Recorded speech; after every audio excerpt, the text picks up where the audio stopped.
Good morning. Yes. All right, awesome. Good morning, yes. Are you ready? Pause the music there. You can get started whenever. Hey. Morning, good morning. Good morning. Good morning, good morning, good morning. Do we have anyone from Hanford on Zoom? Anyone on Hanford? No? I thought Hanford was on here. All right, all right, all right. How y'all doing this morning? Oh, you know how Great. I operate. How you guys doing this morning? Yeah. Like I said, everybody in the office better hear you. They better think this is a packed room. I don't care if we have one person or 50 people. They're going to hear it like it's a packed room. Yes or yes? Yes. Awesome. Yes. Let's go. I love it. I love it. Okay, so we're going to open with a prayer. We're going to get into some ahas from yesterday and some wins. Let's go ahead and get started. Father God, you are an awesome God. I'm so grateful, Father God, that you put these people in my path, Lord Jesus. I thank you, Father God, that I can have a lasting impression, that I could bring true value through you, not through me. Everything I do is because of you, God.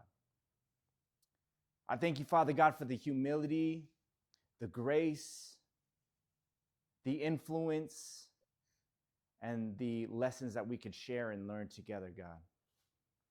I pray that this meeting is impactful. It doesn't only impact everyone's business, but impacts everyone's lives.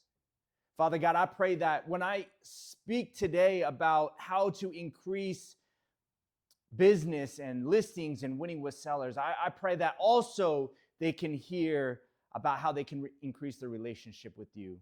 Speak through me, God, in a manner that uplifts, encourages, and helps them to grow. We thank you for the blessings that you continue to pour out in here. We believe and we know we have the most resources. We have the most know-how. We built the biggest teams. We've built the biggest companies, even in this Antelope Valley, God. And we thank you. And we know that's a reason is because we come to the source, the creator of the universe, of the heavens and the earth, of all things, God. You are the creator. And you've given us the ability and strength to build and to walk in that path, God. So I thank you for a great meeting today and for a lasting impression on the hearts and the minds of everyone gathered together. Let your will be done today. In your name, amen. All right, Amen. all right. So let's start with a couple of wins. Wins. Let's get some wins in the room. Let's get some wins on Zoom. What wins have you had? Whether yesterday, last week, what are your wins? I felt like I spit it out yesterday. I met a guy at our reception desk Mhm. and new client at the shop, and he's like, "Oh, I'm moving to Atlanta." I was like, "Oh, word, okay, cool." Okay. Fixed it up. I was like, I work for one of the largest firms in the U.S., and I was Yeah. like, I don't work in that area, but maybe I could recommend you to one of our top agents. There you go. And I send them the app. Get a referral. There we go. Sweet. Love it. It's a good win. Get in front of people. Endorphins. I hung 93 hangers yesterday. Got a contract out of it. Got my steps in to increase my endorphins. Let's go. I got 100 more today. Yeah. Dopamine, endorphins, it really helps. Yes, it really 30 does. minutes into it, I was in a better mood and able to just talk with people. Yes, Yeah. that's awesome. Tell me more about how you did that. How did you get yourself into a state that encouraged you to go? Well, it helped to fill the void walking in between homes by having some earpods and Uh-huh. listening to music. Yeah. And then having the mindset that I'm doing them a favor Mm. and realizing that it's not just like paying it, let them know, Mm-hmm. but it was, hey, come on, talk to me, even if you're not in the market, bring your friends and family, find out more about the home. Maybe you can use that to understand where your Right. home stands. Yep. Let's talk. And I love being social. Just come on over. Love it. I love it. So it's not just about getting a listing appointment or a buyer appointment. It's about having consultations and relationships that build into those things over time, right? Yes. Sometimes you can go on several listing appointments that I would call consultations because it's a value consultation. And it kind of takes the pressure off, right? It's like, hey, I'm here to help. I'm going to show up. I'm going to do a value consultation. I'm going to go over what their house is worth and what they can do to improve the value of their home. And then you're locking in a lot more appointments and you're in the habit of making an appointment. Two conversations were 30 minutes long. One of them Uh-huh. So I got to know who these people are. She gave me her card. She's gonna stop by. Yeah, I love it. I love it. A good connection. What other wins we got in the room?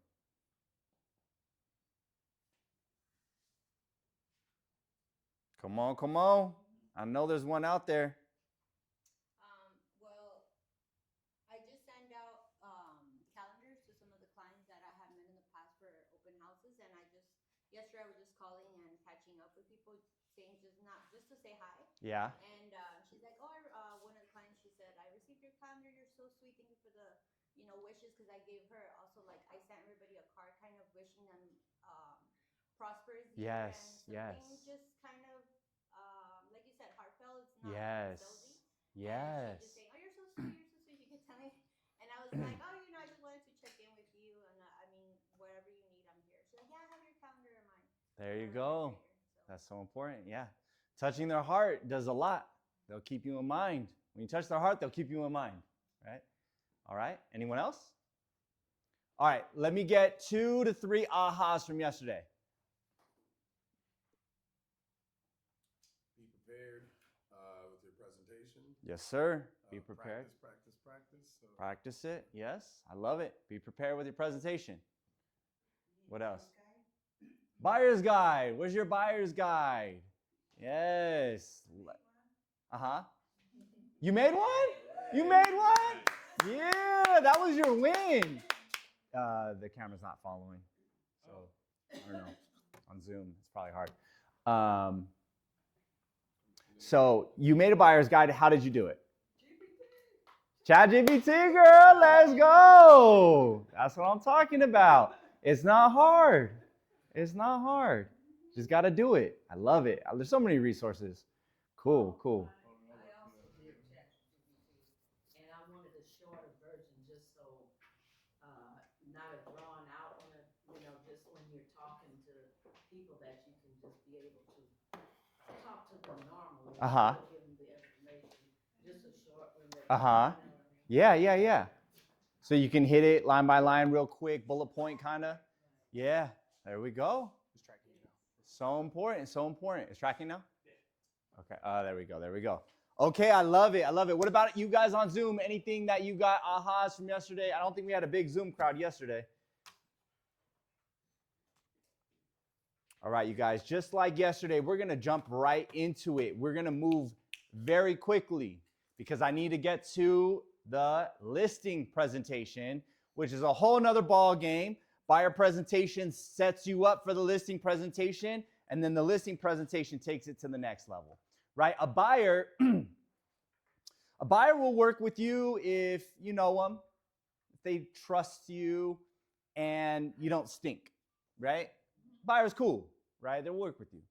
A seller, on the other hand, needs to see that you're going to handle with care, that you have the expertise, that you have the know-how, that you have the experience. It's a whole nother ball game. Now, yeah, there's a couple sellers out there going to work with you because they know, like, and trust you.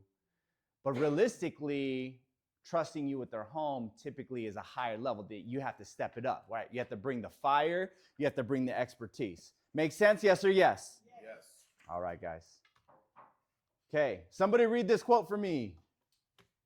Leads are vital to your sales business. Seller listings are critical to your ability to build it to its highest level with the lowest cost and highest net. I love it. So I've been on over 4,000 listing presentations. I've taken close to 2,000 listings. Probably more than that. Some didn't sell, right? But that's how many I've done. Like, it's like, think about it. Like, how many have you been on? Not in a sense of like you haven't been on enough or you're not good enough.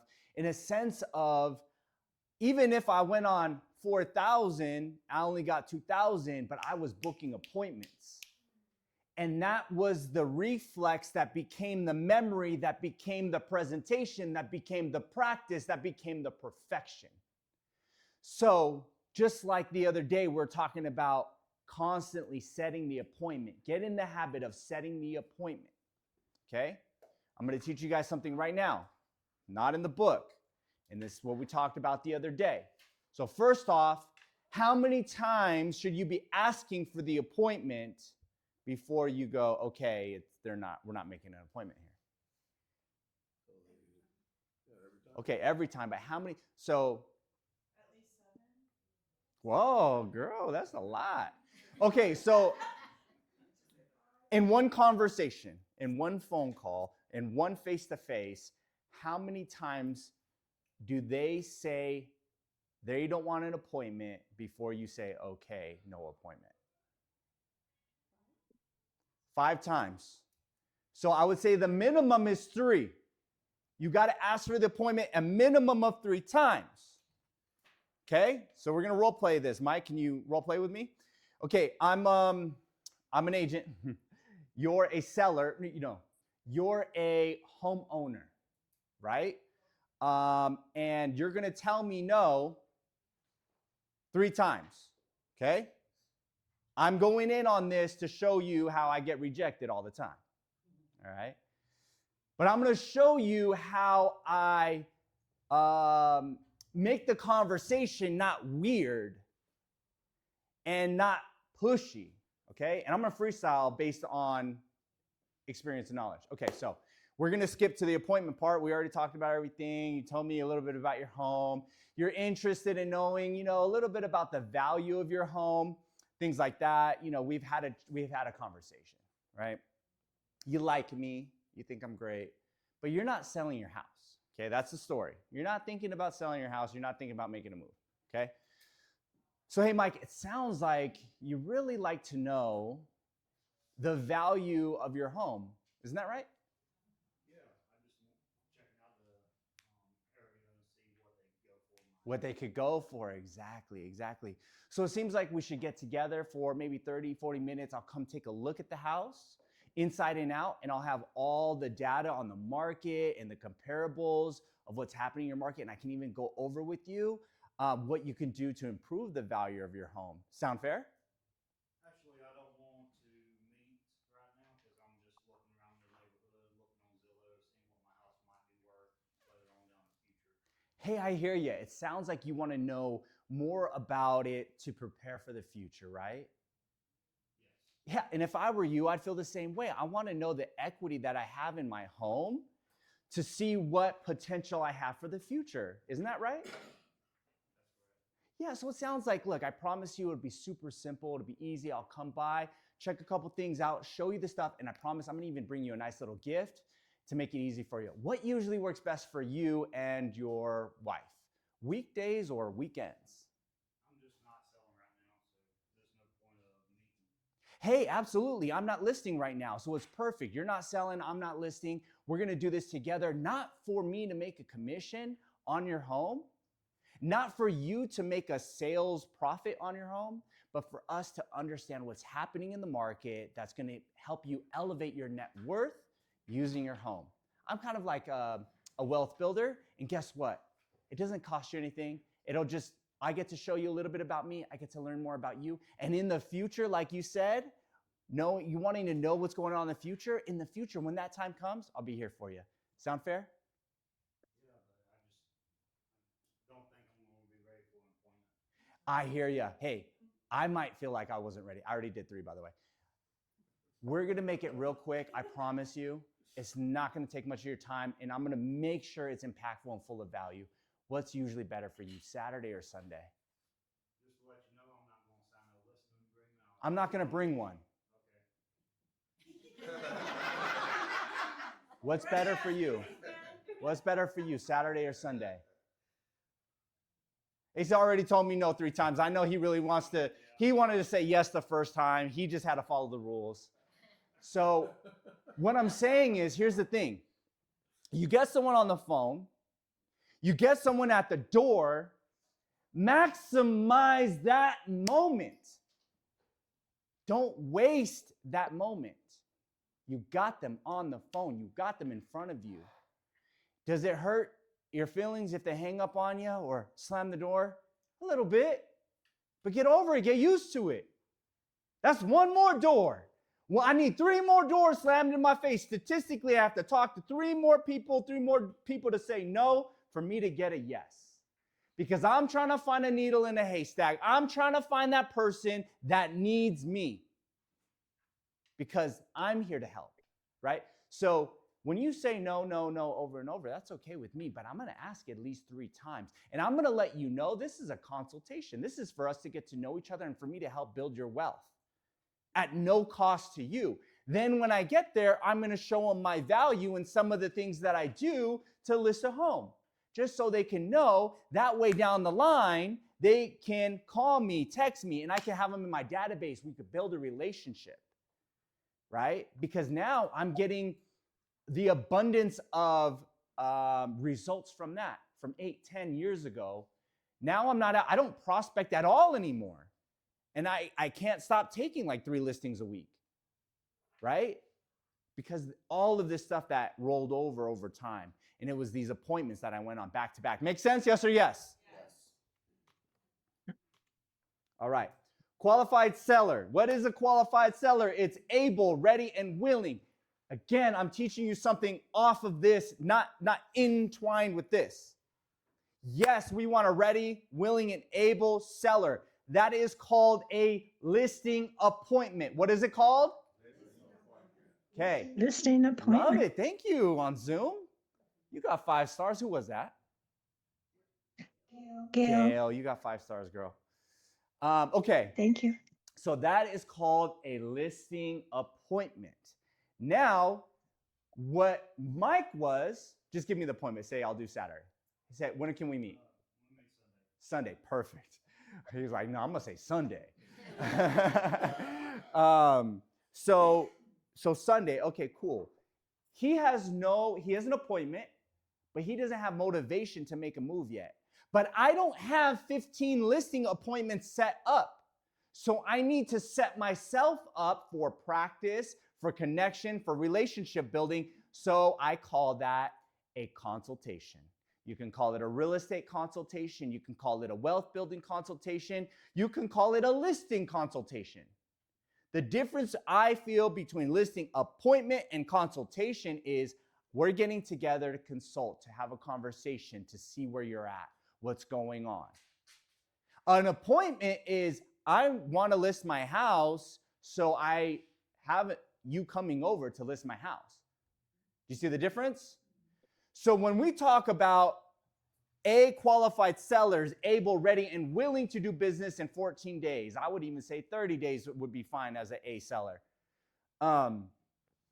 That's a listing appointment, not a listing consultation. But if you don't have enough listing appointments, you need to be setting up listing Consultation. yes, listing consultations. Consultations. Like I said, my coach once told me, Tom, you're not setting enough appointments.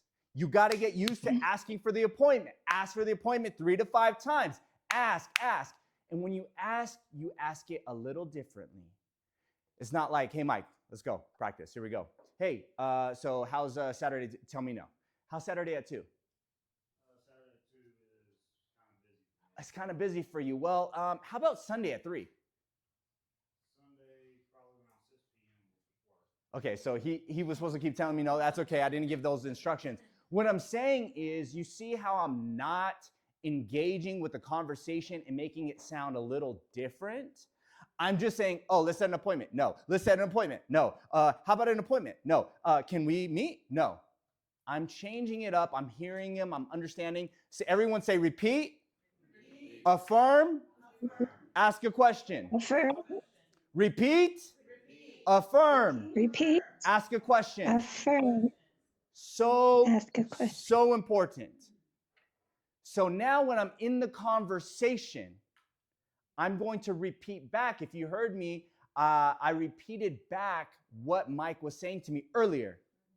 I repeated back, oh, it sounds like you're busy. You sounds like that. Whatever it is I'm hearing, I'm repeating back a couple of words of that conversation that he just had with me. And then I affirm by saying, makes sense. Or gotcha. Awesome. Wow. Those are affirmations to give to them. You're affirming what they said. Does that make sense? Okay, I need two 2 people to give me one word that is affirming. Fantastic. Nice, fantastic. Okay, good. You got it. You guys are getting it. Repeat, affirm, ask a question. Now I'm asking a question again based on that conversation that we're having. I might lead him with a question about something else. I might say, well, it sounds like it's important to you to know more about the equity of your home. Isn't that right, Mike? So I'm going to ask a question that's leading me to the appointment. Then I'm going to ask a multiple choice question. Even earlier, when I asked him what works better for you, weekdays or weekends, he kind of hesitated because that's not a yes or no question. And it's also a multiple choice. And so in our minds, when we have a multiple choice, we're taking a multiple choice test, we don't have a fill in the blank, like write your own answer in. We got to choose one of the multiple choice. So it causes us to think like, oh, wait, weekdays or weekends? Wait, hold on a second. They have to create their own line in their mind about another option, which makes them hesitate, which makes them think. And some people can't even get there. They're like, actually, weekends work usually better for me. And that's usually what they say. They'll tell me, like, hey, Mike, hey, I know you're pretty busy. What usually works better for you and your wife, weekdays or weekends? Weekends. What am I doing? Does anyone see that? Guiding them, yes. Getting information. What does it mean, weekdays and weekends? What does that mean? I'm giving them multiple choice, but what's a weekday plus a weekend? It's a whole week. It's a whole freaking week. So I'm just saying, when are you available in a week? Usually, right? So the truth of the matter is, they are available sometime in a 7-day period of time, right? And I'm not saying this week, I'm saying usually, weekdays or weekends. So I'm guiding them because what are you usually the most available, you and your wife? Well, usually we're off and we're together at home Saturday nights. Usually. So I'm not saying, hey, let's set an appointment Saturday night. Work for you? No, I'm not saying that. I'm saying, when do you and your wife usually have time together? In a 7-day week. Does that make sense? How do you say, does it sound, it sounds better. It's not even, sometimes they don't even know I'm setting them up for an appointment. They don't even know. They just answer because it's a simple question. They just, oh yeah, usually Sundays. Like, oh shoot, I just told them when I'm available, right? I'm like, perfect. Watch what I do next. Sunday, perfect. What usually works better for you? Morning, afternoon, or evening? It's the whole day. But I'm giving them multiple choice. What works better for you, morning, afternoon, or evening? I don't say, hey, what time works for you? Because then you know what they do. They go, let me check. I got to look. So I put it off a little bit. I go, what usually works better for you? Morning, afternoon, or evening? Like, yeah, usually, the word usually evenings. Sunday evenings. Okay, looks like I have an opening Sunday evening at 6 or 7 work better for you. Now they're like, oh shoot, we're setting a freaking appointment. I'm dialing it in. Sometimes when you start big, because an appointment for some people is like, I'm locked into this time and I need to think about it. I'm just helping them with the thinking process. But when I'm with them thinking, I can guide them. But when they're thinking on their own, they can start thinking about a bunch of other stuff. So I'm guiding their thinking into an appointment, right? What works better for you, weekdays or weekends? Well, usually weekends. Saturday or Sunday? Well, usually Sunday. Morning, afternoon, or evening? Oh, usually afternoon. Okay, great. I have Saturday at 1 or Saturday at 4. What works better for you? It's so hard to say no because they were like, I just told you what typically works better. Does that make sense, guys? I'm digging it in because this will change your appointment life. You might go, Tom is going long on this. I'm going long because this changed my life, right? And repetition is what burns it into your brain, or an emotional experience burns it into your brain. So I'm trying to give you both. Make sense? Yes. Okay.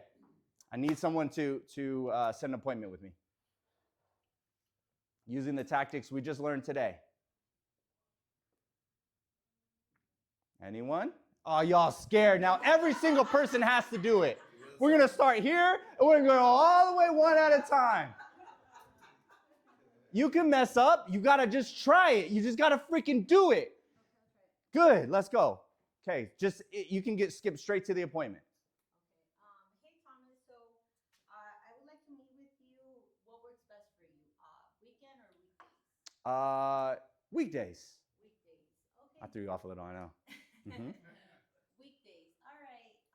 Typically, what day is your wife home as well? That way we can just go ahead and just meet, So let me go back to weekends to make it a little easier for you. But when it's weekdays, I go, okay, usually is it better at the beginning of the week or towards the end of the week? That's what I would do, okay? Weekends. Weekends. Okay, Saturday or Sunday, what works best? What usually works best for you, Saturday or Sunday? Use that and exaggerate the word usually. What usually works best for you and your wife, Saturday or Sunday? Go ahead. What usually works for you, Saturday or Sunday? Sunday. Sunday, okay. Evening or afternoon, or evening or mornings? Evening. Evening. Okay, great. How about does 5 work for you guys? 5:30. 5:30. Okay, great. Mhm. I'll be there at 5:30, and I'll just go ahead and call you a day before just to confirm that time works best for you still. I love it. So wait, you stay seated. Everyone else stand. We're going to give you a standing round of applause. Okay, you can be seated. And now we're going to work on a couple of details.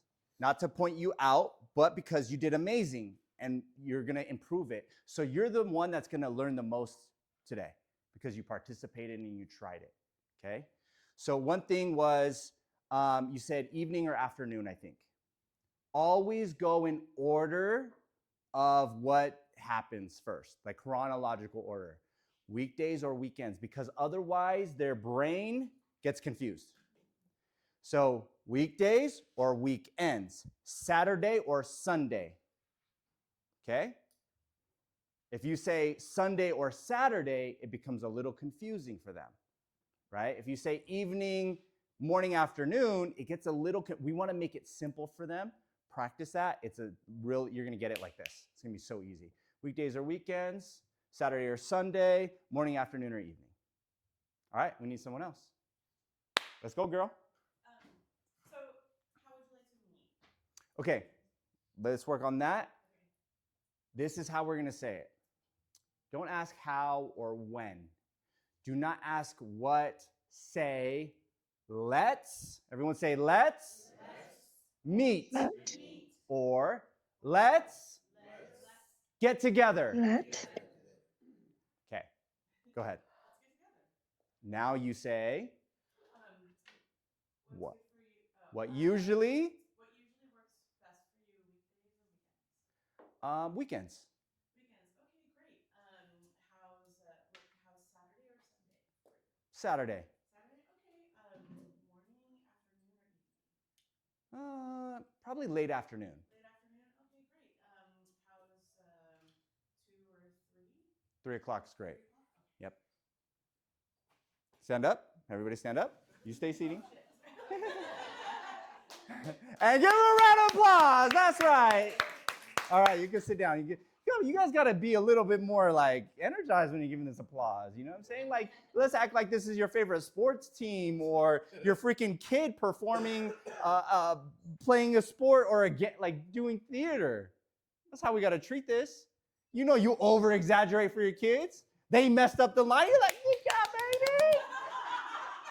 Come on. That's the kind of encouragement we need. Okay? All right. So we know the difference between a listing appointment, a listing consultation. We know how to set the appointment, right? Listings are so important because of the 3 L's, and this is your triangle, this is your pyramid. Listings, leads, leverage. Leads, listing, leverage. Whatever side you turn it on is gonna be important because Listings give you more leads. Listings give you leverage because you get to market your listing and get more listings and also get more buyers, right? It's a little different to market buyers. I think you can market buyers. It's just usually a little bit more private, so people aren't on board with that and no one has perfected it, so no one's copying someone who's perfected it. So listings give you leads. Leads give you listings. Leverage give you all of the above. All of these circle or triangle around, okay? The virtues of listing mean marketing opportunities. You have more control of your time. Seller listings maximize your per hour compensation. Volume, volume, volume. I'll tell you what, I've been with this company for a long time, and the value that I've got with this company far exceeds what I've given back to it. And don't get me wrong, I've probably given back more even before coming to OP.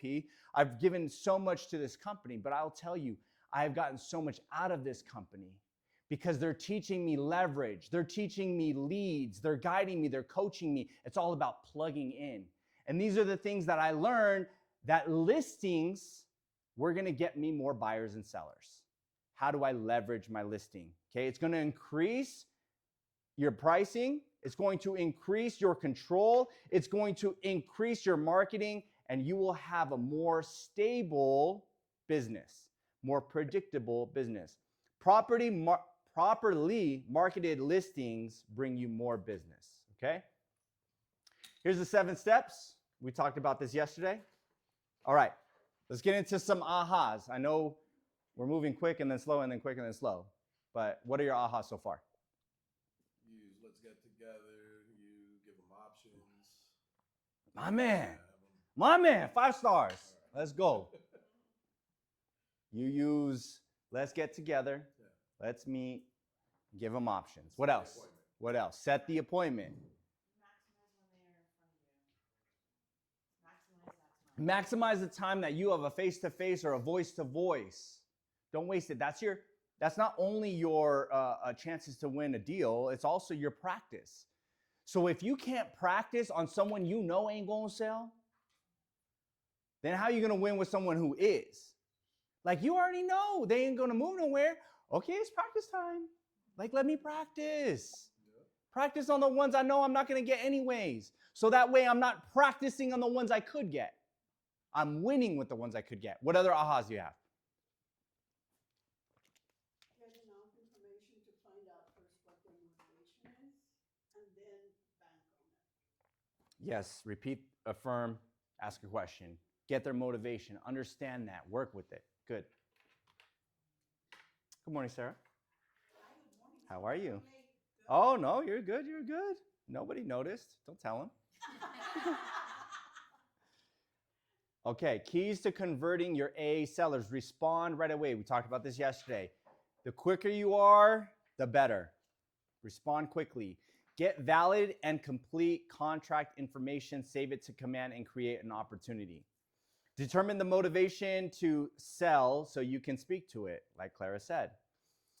Set an appointment, time and date for as soon as possible, and send a pre-listing packet. Okay, pre-listing packet is something I do sometimes, but not all the time. So I found is they do like the pre-listing packet, but however, the pre-listing packet should be very, not too informative, more feel-good-a-bid.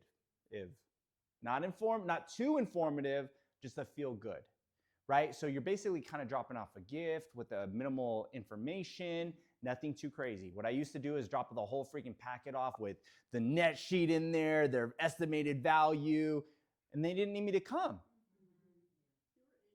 Yeah, they already think, they don't know exactly what I'm going to come say, but they think they do, because that value can change once I see in the house. I can negotiate the commission. So I'm like, oh, okay, that's stupid, duh. The 2 biggest objections are the price and the freaking commission, and I put it in the freaking package and drop it off. Oh yeah, no, we're not. We're meeting with another agent. Or no, sorry, we don't need you to come. Oh, I'm doing something wrong. Okay. So make sure those 2 things stay out of the package. A lot of times you can have like a little questionnaire, like questions about the house. Hey, please have this filled out by the time we meet tomorrow, whatever. You can have some gifts. You can have some little merch in there. you know, stuff like that makes them feel good. So you Okay. said skip the net value. Yeah, don't put price, don't put commission. You could probably talk a little bit about marketing and stuff like that if you want to do a pre-listing package. Okay. Again, when I was setting up consultations, okay, so I got so good at setting appointments or consultations, right? Because the consultation is they just are going to have me over to talk, not necessarily everything in a list. I got so good that people didn't show up to them because I was so good at making the appointment that they were just like, okay, they set the appointment, but they didn't really want to meet, right? That's okay. Don't let that get to you. Just set the freaking appointment so you can get used to it, right? And so what I would do is I'll just drop it off. I'll drop off this packet, everything that I was going to bring to them and show them. I put it all in a nice book or an envelope or something and dropped it off at the house with a gift, follow up with a call. It's okay. It's just a consultation. I didn't take it to heart. I'm just like, okay, cool. Got more time today. Now I got to go prospect, you know, because they were my practice anyways, right? And then they were my relationship too. I build a relationship so they can give me a referral, right? Sorry, how do you follow up with them? So you would go to their house and they wouldn't answer, or how? Yeah. They would either, so they would do two things. Usually I would go to their house and they wouldn't answer. They would either wouldn't be home or pretend they're not home, or really, you know, it just wasn't a good time. They were out. They would forget about it, or they would call or text to cancel, right? And a lot of times what I did over time is I would have someone call for me, verify my appointment or my consultation, and then I would go after they confirmed. And a lot of these consultations would go, hey, you know what? We're kind of busy right now. We can't do it. You know, we can reset. Okay, cool. No worries. Because I did my job. I set the freaking appointment. And that was what was important to me. That's what I'm supposed to do. Made a lot of work because then I had to put a lot of packages together. That's okay. I go to the house. They say, hey, we can't do it. You know, we'll probably meet another time. Okay. At this point, I already won because I got the appointment, right? So I'm like, all right, cool. What I'll do is I'll take, I'm going to drop off a package to your house with a gift in it. Then what I'll do is I'll touch base with you over the phone. Sound fair? Yes, sounds fair. Cool. So now I go drop it off. It's a good size packet. And I do it in color. I try to do everything to make it valuable. And I put like a lottery scratcher ticket or Starbucks gift card, something of actual obtainable value. And then I call them like, hey, did you get the package? You did? Okay, cool. Did you have a chance to look over it? Now, usually they say no. And when they say no, I say yes. Because I'm going to call you again and ask if you had a chance to look over it. So these gives me more times to have a conversation with them. Make sense? Yes or yes? Yes. Good. Okay. That answers your... Another question. Yes. So then, right after, so you talk to them and you try to find out again when is a good time to get back to them, or how do you make sure you stay on track of? Because you were saying you're doing a lot of appointments, so how do you keep that system? That's, I guess, my thing. How do you make sure that you don't kind of forget about them and it's like they already have it, the package and all that, and then it's like now because you keep. Oh, after the package. Yeah. Okay. So that's another class. That's going to be a follow-up or something like that. But yeah, absolutely. So in Command, you're going to put them in Command. You set up a follow-up system. So first thing you should do is probably, are you familiar with 8x8? Okay, you should have an 8x8 setup, which is 8 contacts in 8 days, something like that, or 8 weeks, whichever it is, right? And then you're going to set them up on like a 33 touch or a 12 touch. A 12 touch is just once a month. You're going to send them an email. You're going to send them something. It could be automatic. Whatever it is, you want to stay in front of them. What I like to do is I like to keep them in my database and then send them at least 1 gift a year minimum, and then at least 12 emails a year. That's just like some type of real estate update or what have you. And actually what I did was back in the day on eEdge, that's what it was called, our system. I would send them, they had this silly like house tips, 12 house tips. It was already set up. You spill wine on your floor, here's how to clean it up. I don't even know if it worked. I don't think it did. But the truth of the matter is I sent that out and some people were like, oh yeah, I get those tips, I like them. And I would send the same 12 tips the next year. The same one, because I just want to be in front of them, have some type of touch, some kind of communication. You need to just have a light touch. But okay, we're in this. I'm trying to stay focused, but I really want to get to your question because it's important. So I'm just going to touch on it really fast. Is that okay? Okay, so 1, you need to label your clients A, B, C, or D. 1, 2, 3, 4, or 5. These are 2 things you're doing. A, B, C, or D is your relationship with them. Like if it's your mama, your sister, it's probably an A, right? Easy, right? If it's your friend, it could be A or B, depending on how close you guys are, right? If it's someone you just met, it's probably a C or a D, okay? And I'm going to try to help you with this. You got to label your database by relationship and by motivation. Motivation is 1, 2, 3, 4, or 5. You can label it however you want. This is just how I do it. Okay. A D. A D means they don't know you. Everyone say, don't know you. Say it again. Don't know you. There you go. Okay. A C. I've taught some of y'all this before. This is a funny one. A C is they kinda know you, meaning kind of know you, spelled with a C. They kind of know you, kinda know you, C. That means if I call you and I say, hey girl, it's Tom, and you're like, oh wait, who is it again? Tom, the real estate agent. We met at an open house. Oh yeah, hey Tom. That's they kind of know you. I have to relate my name to something, an event that has happened. Oh, hey, it's Tom. Oh, Tom. Yeah, Tom, the real estate agent. Oh, yeah, real estate agent. I'm the one that sends you an email every single week. Oh, Tom. Does that make sense? Yes or yes? Yes. Okay. A, B, C, or D. B means y'all are boys, buddies, whatever you want to call it, because we don't have a G, so we can't be girls, right? Y'all are buddies. B's buddies, okay? A is amazing, awesome. They're your close circle, right? They will use you no matter what because they absolutely adore you, okay? They're going to tell all their friends and family about you. That's an A. Most people are going to be B's or C's. Most people. A's are your top. B's or C's, y'all might be buddies. They kind of know you, okay? All the new people, or the ones you might not have really met yet, you got in your database somehow, is a D. They don't know you. So when you're looking in your database, you're going to want to look at your A, B, C, and D's. And you're going to go, all my D's, or as many of my D's, I want to turn to C's. As many of my C's, I want to turn to B's. A's, it's not necessarily because A's, you got to have like a close relationship usually, right? Or they just have to like follow you and love you just for whatever reason. We get those sometimes where they're just raging fans, right? But I'm looking at my D's. How do I get to know my D's? I want them to kind of know me. So when I at least call them, they kind of know who I am. I want my C's to become my buddies. Like they're willing to grab lunch, da-da-da-da-da. They might tell someone about me. If they're going to sell, they're definitely going to have an appointment with me. Doesn't mean they'll use me, but they'll definitely have an appointment. Make sense? Yes or yes? Yes. Okay, I'm going fast because I'm teaching off topic here. Is it good? Yes. Okay. A's are awesome. They're going to refer you. Now, we're going to go 1, 2, 3, 4, and 5. Okay? You could do this either way you want. 1 could be the best or 5 could be the best. Okay? Whichever one you want. Okay?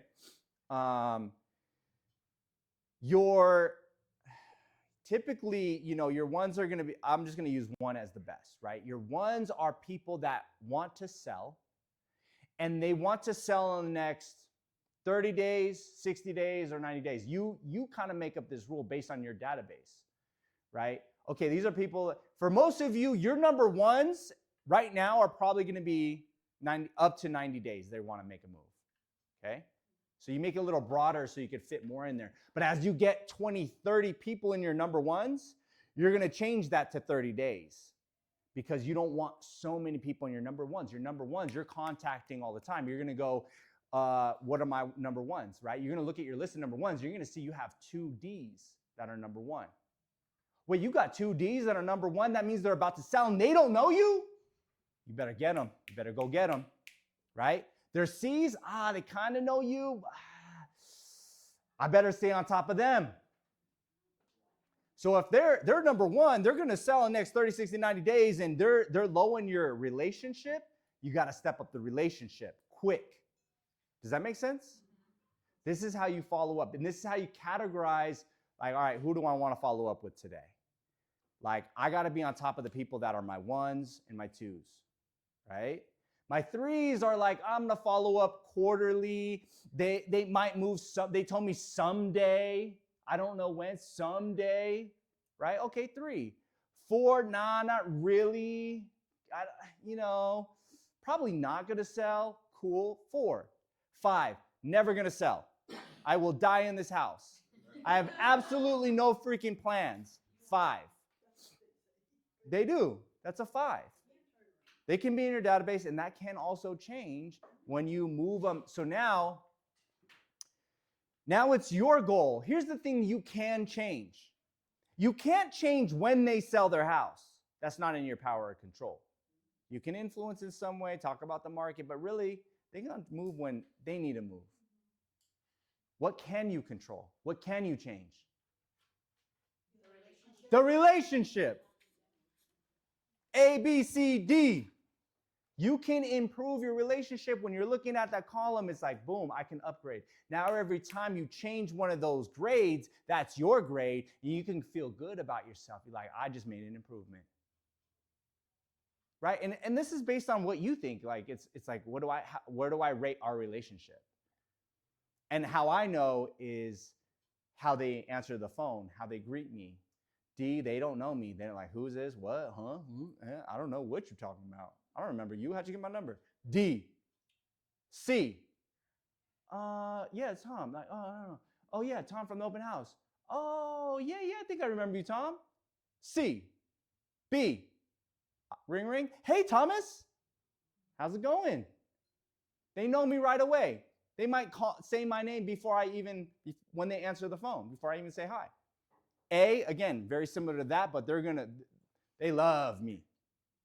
Right? They truly love me. Got it?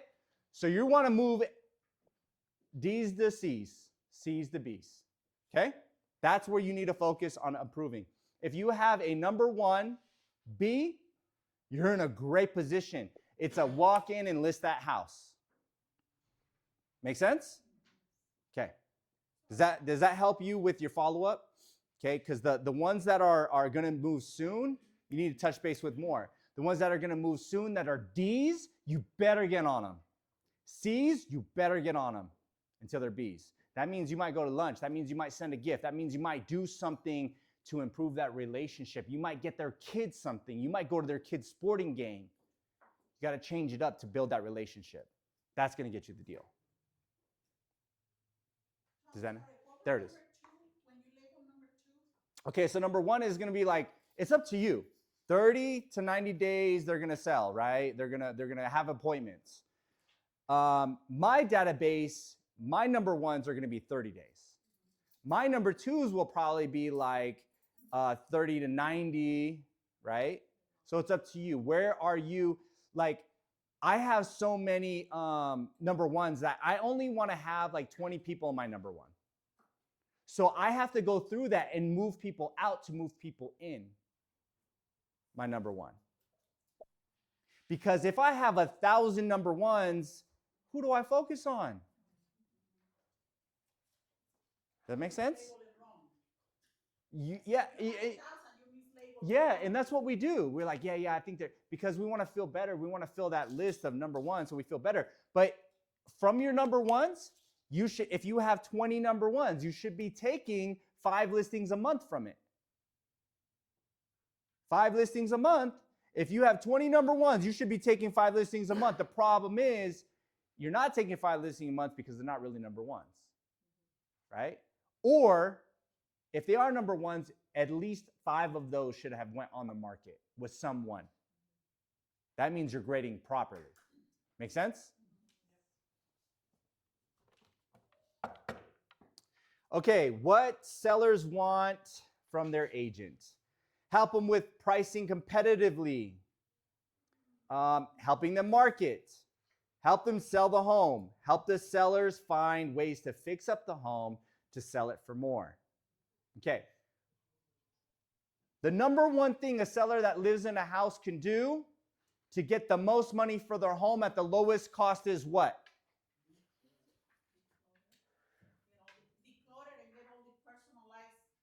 That's right. Staging. If you guys are not going on your listing appointments and then also having a staging consultation, you might need a partner. Can someone open this back door, please? Right here. Come in.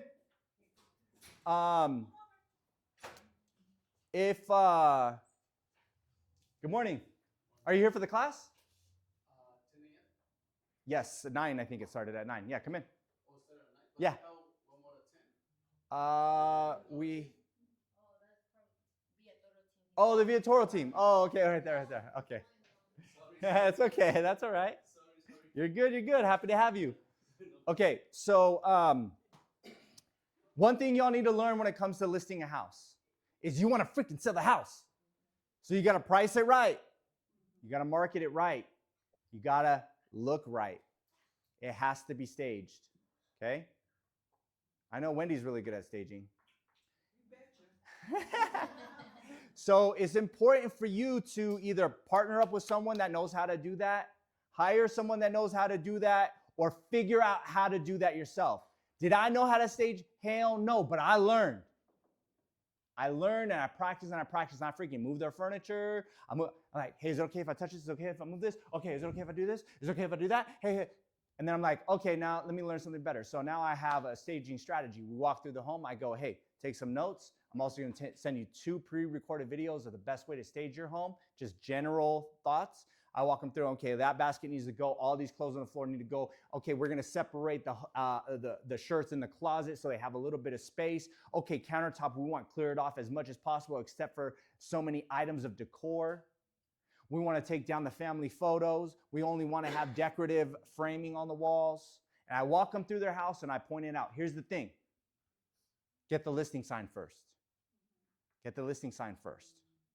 Tell them you're going to help stage the home in the listing presentation, but get the listing sign first, because here's the thing.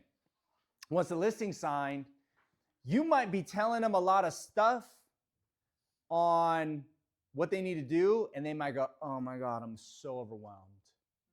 I shouldn't use this agent, okay? And then I always tell them too, it's up to you what you do. I'm here to sell your house, I'm gonna sell your house, but I'm gonna tell you what.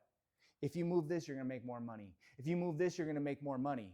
This is what you can do without putting money into your home to get top dollar for it. And I'm gonna help you. I'm gonna walk you through it. So I walk them through, tell them what to put away, move around. And most people are like, oh my God, thank you.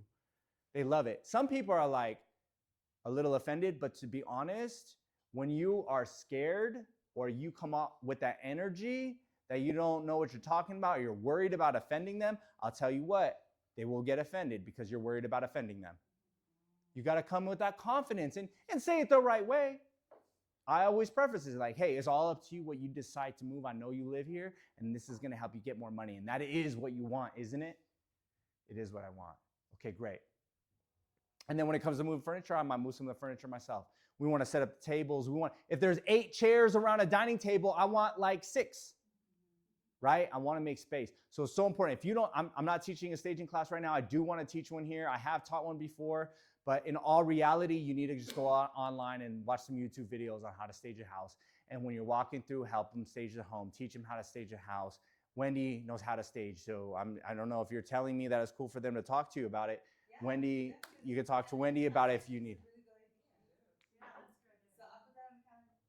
Yes, do a staging class. I love it. Yeah. The space between furniture. This is all important stuff because we want to get the house sold, right?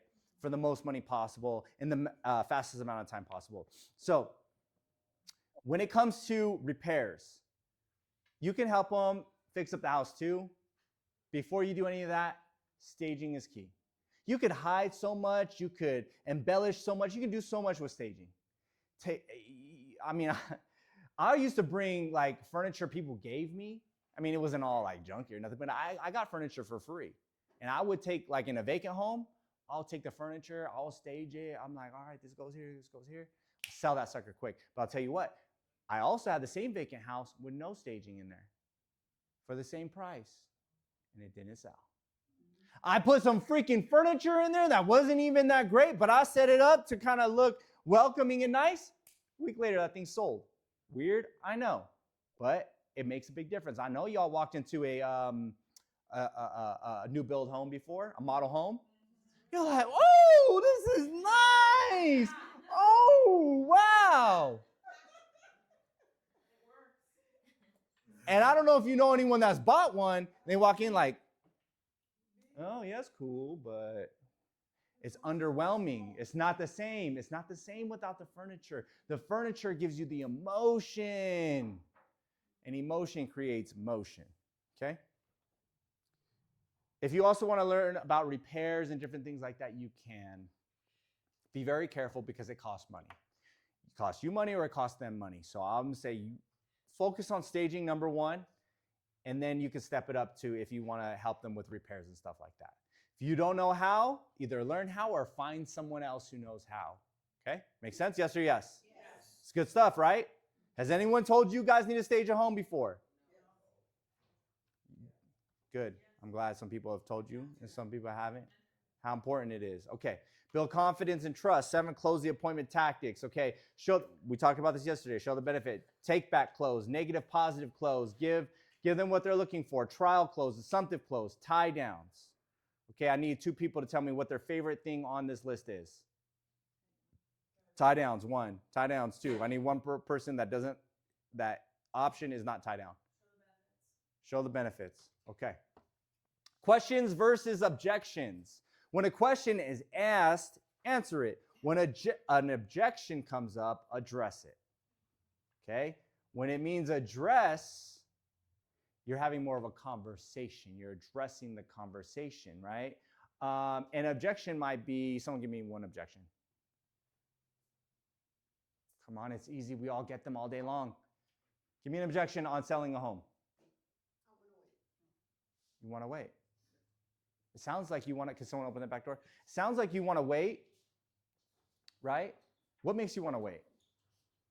Well, I'm not too sure about the area that I want to move to. Oh, you're not too sure about the area you want to move to. And what makes you unsure about the area? Well, I just want to make sure that it's easy for me for shopping and. Gotcha. So it sounds like it's important to you to know the shopping in the area.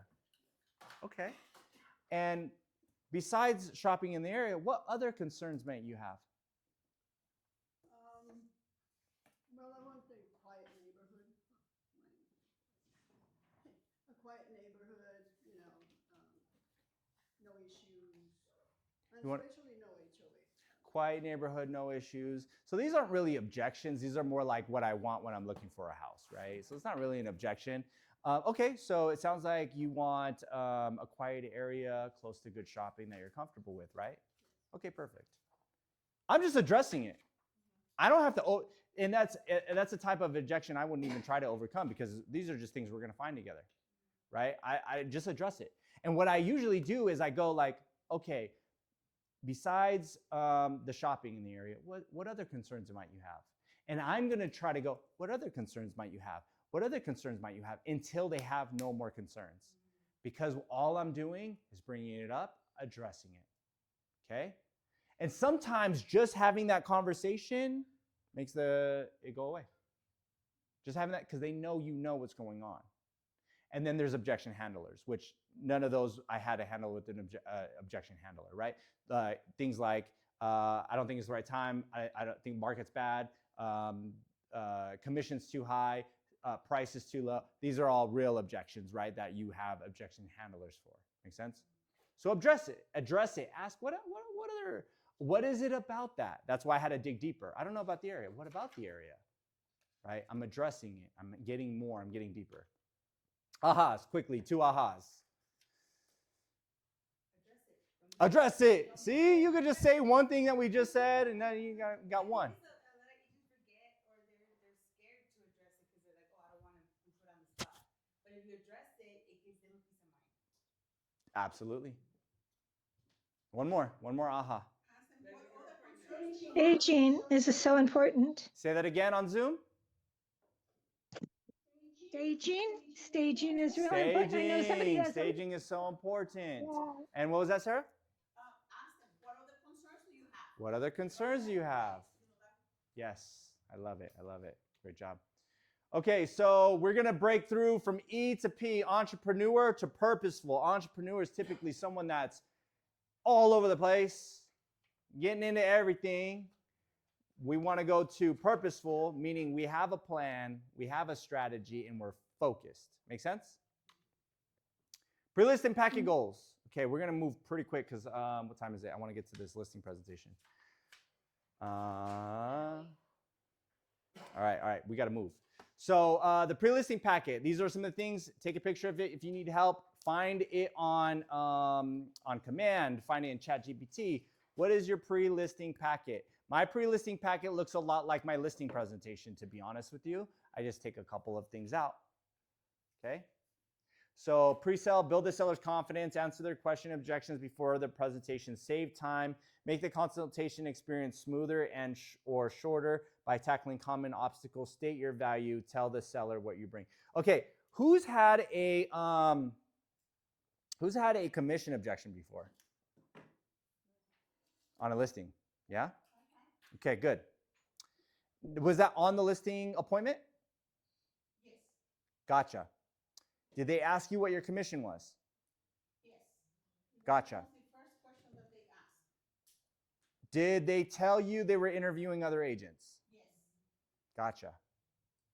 Okay, I want to teach you guys something. If your presentation is informative and good, and they are interviewing someone else, here's what I say. I just did it and it worked perfectly.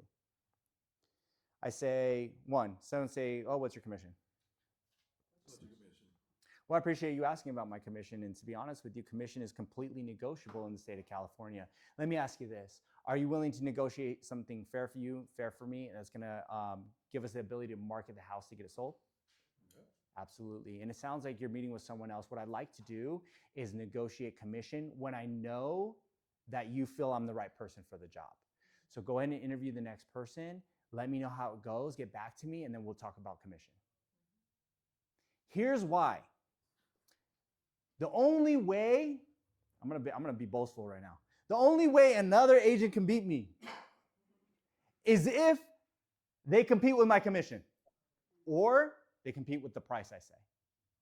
Those are the only two ways. They cannot beat my presentation. They cannot beat my presence. They can't beat my energy. They can't beat my excitement. They can't beat anything else.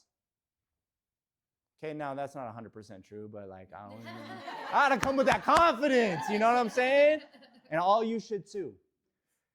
So what they do is they're like, well, what do they charge? Oh, I'm gonna charge 1.5%. I'm gonna charge 2%. Here's the thing. I did an amazing presentation. I told them I'm gonna take 3%, and I don't get a chance to negotiate with them, right? I'm gonna take 3%, and they go, okay, cool. I know. This other person says they're gonna do 2.5%. They're not as good, and they know it. They're like, they ain't as good, but like we're gonna make a little more money. We're gonna make some more money. So they're like, oh yeah, thanks for meeting with us. No, we're good. We're gonna go with the other agent. What I found is when there's another agent involved, I get way more deals when I don't negotiate commission or price when I'm at the listing appointment. I say, hey, the last two things we need to do is go over the commission and the price. Obviously, I know you're meeting with someone else. I'm going to let you meet with them. I promise we're going to negotiate something fair for you, fair for me, and that's going to cause this property to sell for top dollar. What we'll do is as soon as you know that I'm the right person to market this house and help you get this sold, give me a call back or I'll touch base with you. And then we'll narrow down the commission and make a win-win for us both. Fair enough? What happens is they call you back. You won. You already know, yes, because they're like, you're doing an amazing job. What's that commission going to be? Because that person sucked. That person's great. That person's going to go as low as they can go. And that person, I don't know. So what if I can get the better thing for what they're saying they're going to charge? I'm going to go back. And they're going to come back to you and say, yeah, we like what you do. We just got to go over the last couple of things, right? Like, what do you charge? Perfect. You know you won because I say, when you're ready to work with me, when you feel I am the best for the job, let's talk about the commission. So now when they're calling me saying, yeah, I know I'm the best for the job, so I know they picked me already. So when I negotiate my commission, I can still charge more than that other person because they obviously called me for a reason. They just told me I'm better. So now if I'm there like, oh, the other person is saying too, well, obviously, you know I can have the marketing and the strategies to get you top dollar for this house, right? Yes. That's why you called me, isn't it? Yes. Okay, so wouldn't you say that 0.5% more is not going to change your life in a manner that I can change your life by helping you market this house and sell it for top dollar? And the difference that you'll be able to make working with the right agent instead of having it on the market for 30, 60, 90 days and not getting sold? What would you rather have? Pay a little bit more and get more when you sell the home? Sell it faster, less headaches, less costs out of your pocket? Or do you want to go that direction? Like, well, yeah, we chose you for a reason. Can you like go do a little better deal? Here's what I can do for you. Then I might work with the commission a little bit.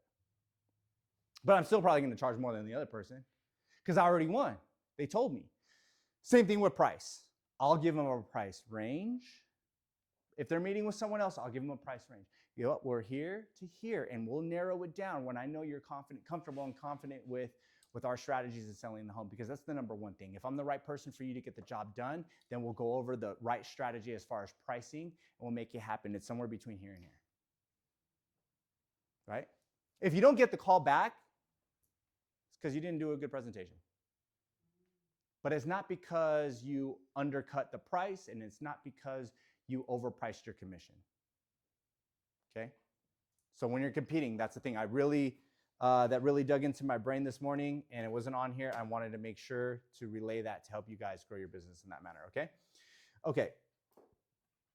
Pre-listing packet criteria, listing presentation. Does it eliminate the consultation? Is it a prime education review provide listing? Okay, cool. Pre-listing packet, some of you did your buyer guide. I love it. Some of you use ChatGPT to make a buyer guide. I love it. Use something. You can use Command, you can use Etsy, make a pre-listing packet. My pre-listing packet is typically, I give my pre-listing packet to them on the listing appointment. Like I said, you can do it beforehand, but it shouldn't be all your stuff. I have so much stuff in that I give it during the presentation. I make a hardbound book for them. I used to just print it, staple it together, and stick it in an envelope. Then I would stick it in a black envelope because I thought that looked more exclusive. Then I stuck a sticker on there with my branded logo to make it an envelope. And then I started learning and ordering hardbound books with all that stuff printed inside of it. So you got to start somewhere. Start with what you're going to do. And it works. I'll tell you what, I was taking more listings than everyone else, and I was sticking it in an envelope. So you just got to do it. Color is great. If you can't do color, don't do color. Just get it to them. Okay? You can make it happen. Give them something. Now, as you move up, as you start earning money, upgrade your quality. Always try to upgrade your quality. But don't try to like stress yourself out and so much that you're like, oh, I want to have the highest quality, and you don't do anything. Or you get stuck. Get started. Don't get stuck, get started. Everyone say, don't get stuck. Don't get stuck. Ooh, okay. Everyone say, don't get stuck. Don't get stuck. Get started. Get started. That's right. Get started. Love it. I love it. Okay. Seller consultation preparation checklist. Deliver your packet, confirm the appointment date and time. Okay, we talked about confirming the appointment date and time. Okay, it's good for you, it's good for them. But I will tell you this: you be ready to have a lot of postponements, be ready to have a lot of cancellations, and just know it's part of the game. Yeah. One appointment is equal to one half an appointment. Okay, if you don't have any cancellations or postponements, you know what the problem is, right? You're not setting enough appointments. So if you're not getting canceled on or postponed, y'all are not setting enough appointments. Or if you aren't canceling or postponing them, you're not setting enough appointments. Because you should be setting so many appointments like we talked about that you have so many that now you're like double booked. And you cherry pick or apple pick or fruit pick the low-hanging fruit, the ones that are really highest motivation, realest ones, the ones that are really going to make something happen now. Those are the ones you keep. The rest of them you postpone or cancel.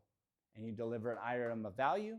You explain, hey, it sounds like you're a couple months away, I'm going to drop off this package for you. Let's get back together in a month. Make sense? Yes or yes? Yeah. Okay. You're either not setting enough or that's the answer. You're not setting enough. Set more. Okay. Ahas, quick. Ahas or ha-has? Don't get stuck. Hey, that's right. Finish it, the whole thing. Get started. Don't get stuck. Get started. Always try to upgrade your quality. Always upgrade your quality. Go in with confidence. Go in with confidence. So true. Go in with confidence. Believe it. And you know what builds confidence? I know, like, here's the thing. When you fake the confidence, it can come off weird. But the truth of the matter is, the more you fake the confidence, the more used to you get to it. Here's the thing. The first couple times you fake the confidence, it's probably going to look weird. So fake the confidence with your friend. Fake the confidence with a role play partner. Don't just show up like, oh, move this around. I'm confident that I know you can stage.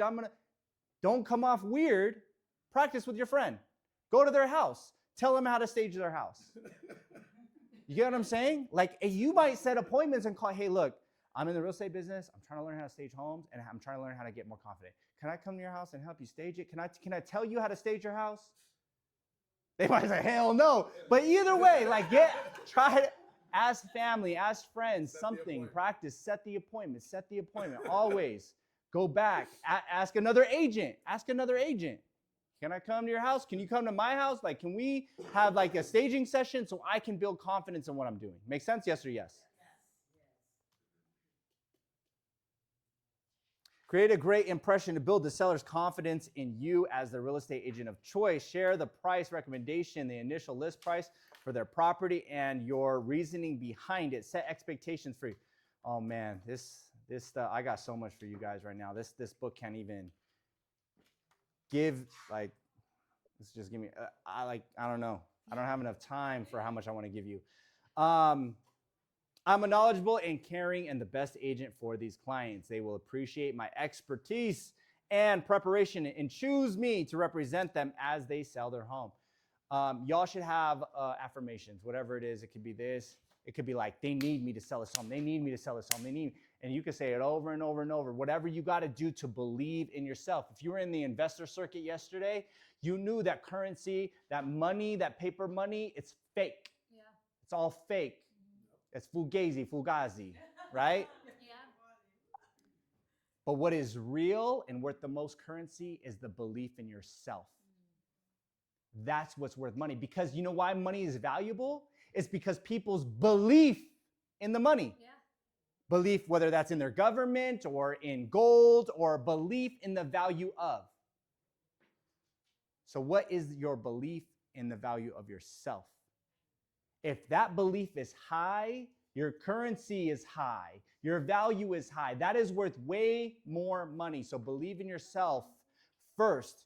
You're going to believe in some paper fake stuff, into some government, into some metal, whatever it is, your value is the highest. So believe in yourself. And if that means, if you're like, well, how do I do that? Affirmations, prayer. Ask God, help me believe in myself. I believe in you, so you are in me, so I should be able to believe in myself. Yeah. Right? Pray for it. Do affirmations. That's what I did, because I did not believe in myself. My inner talk was always like, oh man, you're so young. You're not good at this. How are you going to feed your family? It was sad. And I remember thinking, like, I had an office over here somewhere, but on the other side. And I was in there like, what else can I do? Yeah. Like, what other work could I do? And I was like, what am I going to go do? Make minimum wage somewhere? Like, what else do I have? Mm-hmm. I don't have a degree. I don't have a crazy cool talent. I can rap a little bit, dance a little bit, but not enough for them to pay me. What am I going to do? I can't, like, what am I going to bag groceries? Am I going to be, like what? Like, what can I do? And I'm like, man, what's my backup plan if this doesn't work? And that's what I said. There is no backup plan. Burn the freaking ships. You have no freaking choice. If you lose at this, you die. So don't lose, but fight to the death, whatever it takes. You have to do it because I won't make it anywhere else. This is where I'm at, and this is where I'm going to succeed. I remember that in my head, going through my head, being like low. And it's like, now it's time. How do I overcome? How do I overcome? The voice that I have that comes out of my mouth with my lungs and my vocal cords, that voice has to be louder than that voice in my head. That quiet little tiny voice that just says you ain't good enough. That you believe, I have to yell at it. I am a great agent. I am the best agent. Buyers need me. Sellers need me. They want me to call them right now. They need me at the door right now because I need to help somebody. So I'm shouting at that smaller voice because that smaller voice wants to control me. So these affirmations are so important. You're scared to go on and knock on a door. You're scared to pick up that phone. You just tell yourself, they need me. They want me. They're waiting for me. And if you got to yell, like, I'm surprised. Like, people are telling me in this office, like, oh, Tom, you used to shout your affirmations, and we still do. We used to hear you praying, and I still do. And I'm like, why aren't everybody else doing it? Why did the top agent do it in this office and show everyone what I was doing, but I don't walk down the hall hearing, I am a great agent? How come I don't hear that coming out of the walls? I only hear it when I'm leading it. I love it. Why am I not hearing it? That's what I'm saying. I know. Some of you guys want that voice in your head to be louder than the voice that's in your lungs and your vocal cords. It's so important that whatever you feel is hard for you, you overcome it with a louder voice. And I'll tell you, it freaking works. It freaking works. And even if you don't believe it right away, you keep saying it. You're going to keep saying it. I said, I'll be the number one. I am the number one agent in the AV. And guess what? I hit it. Yeah. I said, I own Keller Williams before I owned Keller Williams. And it was a dream come true. I could cry. I was like, whoa, it happened. But I was saying it. I didn't even believe it.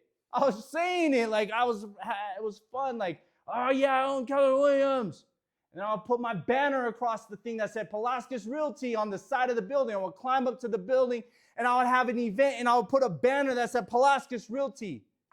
And that was me like, I own this. That was before I owned it. What's your next step? What's the next step? Yeah. Oh yeah, make this a great office, girl. Like, we gotta make this a great office. That's the next step. That's the next step. 700 agents is the next step. Can I just say something about what you're saying about positive course. affirmations? Yes. And what words?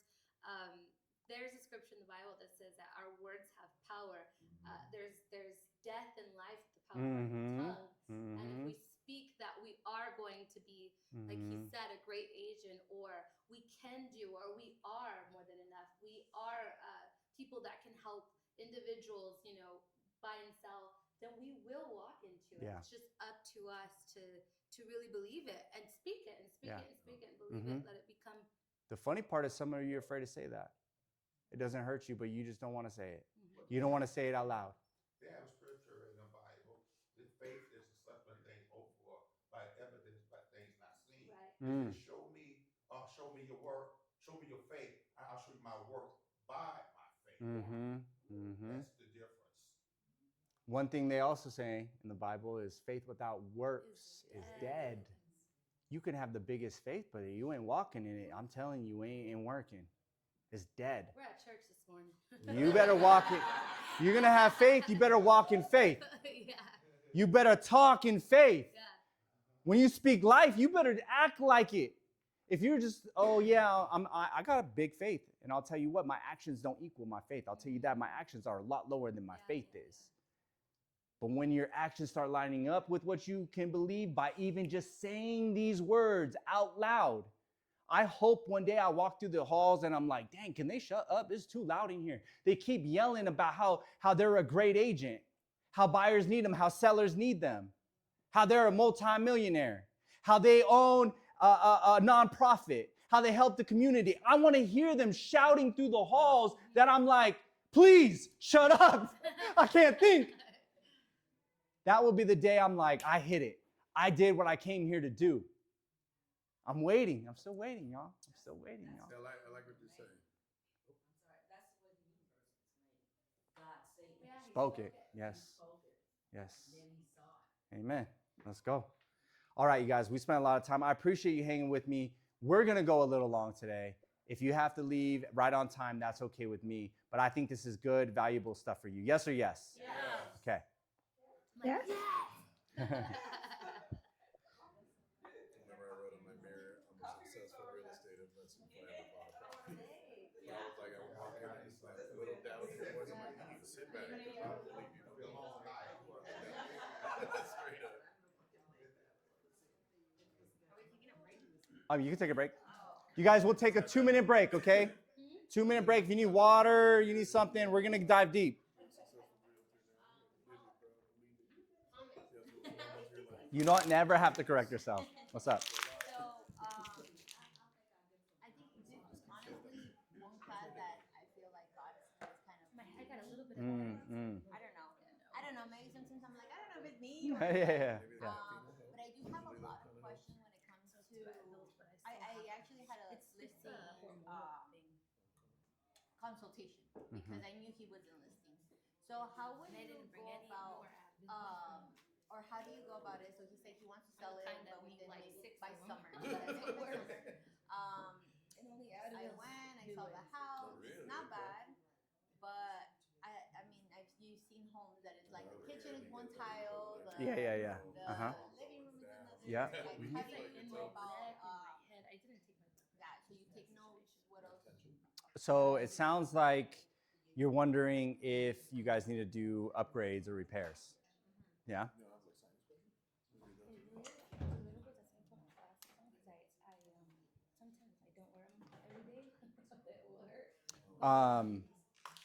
Does he have the money for that?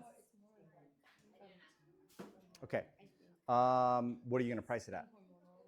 He wanted 800,000, but the comps are not. What do the comps show? Maximum 735. 735. And 735 in the current condition with the current look? Well, that's also my question. I mean, the comparable with, he was kind of comparing it to a home, and I told him the home down the block, because that's where I met him. And I said, well, you saw that was a very brand new home. What do you think? And he's like, well, yeah, there's a lot more upgrades. That's good. That's a good question. I like that. I said, well, yeah, I mean, that's like almost like a brand new build because they redid everything. And he said, yeah, but mine has a deck, mine has a pool, mine has this, mine has that. And then we explained to him, okay, well, the price you're looking at, it's a lot more bigger. It was actually just a lot. It was a lot, but the house was a lot bigger. Like at the price that he wanted. Yeah. We didn't really give him a price, just more of a Yeah. Gotcha. But we also explained like the price you want doesn't compare to Right. your home. Uh-huh. He's like, well, like I said, I'm not in a rush, but we didn't go into like how he can upgrade or make his house better. Yeah. What we You gotta should be discuss. careful. So again, staging is gonna be number one.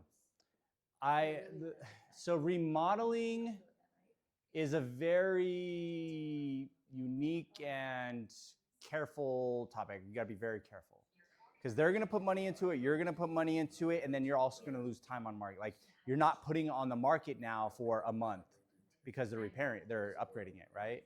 So I'm very careful when it comes to remodeling a home. Very, very careful. And usually what I do is I offer agent financing. So I say, I'll pay up to this % of the house value so you can upgrade the home. I'll show you what things that you should upgrade. It's up to you what you want to upgrade, but all that money is due back to me in full with no interest, right? I have that conversation with them. And I only do that when I'm sure of where we're putting the money. I'm very careful, right? So in this scenario, the number one thing I would do is get them right on pricing. Number one thing is get them right on pricing, because if that's off, your staging and your repairs and upgrades don't matter. Got to get them right on pricing. And what if he says, look, I really don't want to like do anything to it. I just want to sell it the way it is because it has a pool, it even has a deck. I put a deck on it. Yeah. And he just thinking like he doesn't want to upgrade it. He just wants to sell it like that. That's good. That's better. Just get them right on pricing. I'd rather have someone be right on pricing than upgrade their home. 100 any day of the week. Let's get right on pricing because that gets it on the market faster. I would work on staging, 100%. I'll work on staging. And staging is gonna make a huge difference. I would make sure staging and photos look amazing, and then price is right. So I don't know if I'm gonna be able to get into it, but I wanted to go over how to do the right pricing with you guys too. Yeah, because I mean the market is a little different too because I've seen like really nice houses and I feel like the price is still good, but it's still in the market for a while. But that's also the market right now. We need to pick it up. Yeah. I'm gonna be aggressive. I'm gonna tell them like the house I just listed today was way lower than your house at 800 or 700. Value was like 450. I told them 420. But I let them pick. So that's the thing. I have to show you that. So I have to go over that. So I'll see if I can find some comps that I have to show you how to present comps in a way that they pick the price. But it's the price that you feel. And they don't 100% of the time do it. But they were like, I was like, so, based on the market and what's happening in the market right now and the comparables, what do you feel is the right price that's going to get a buyer excited to come see your home? And they said, well, between 420 and 430. I'm saying, yeah, exactly. Yeah, that's a great price. And they were meeting with another agent. So I said, yeah, that's a great price. And when we get together again and when we talk, we'll go over that, narrow it down, right? So then we talked and I'm like, hey, you know what? You said 420 to 430. I agree 100%. You should be at 420. The max I'll list it for is 430, but you should be at 420. They're like, well, we trust you too at 420. But they already told me 420 to 430. I didn't have to convince them. They're telling me. Right? And I'm working on the conversation for them to tell me the price. That's one of the things I tell them, like, hey, I do this for you, I do this for you, I do this for you. The one thing that you got to do is you got to name your price. I make them feel like they're naming the price, right? When I go through the presentation. Okay? So, again, we have 2 hours. I can't teach you it all in 2 hours. But I love how engaged and connected you guys are with this. It's super important that it's digging deep. Yes or yes? Yes. Is this good? Yes or yes? Yes. Okay. All right. So I'm going to do the best I can to present this, but also kind of role play it so you could see what I would do. Okay?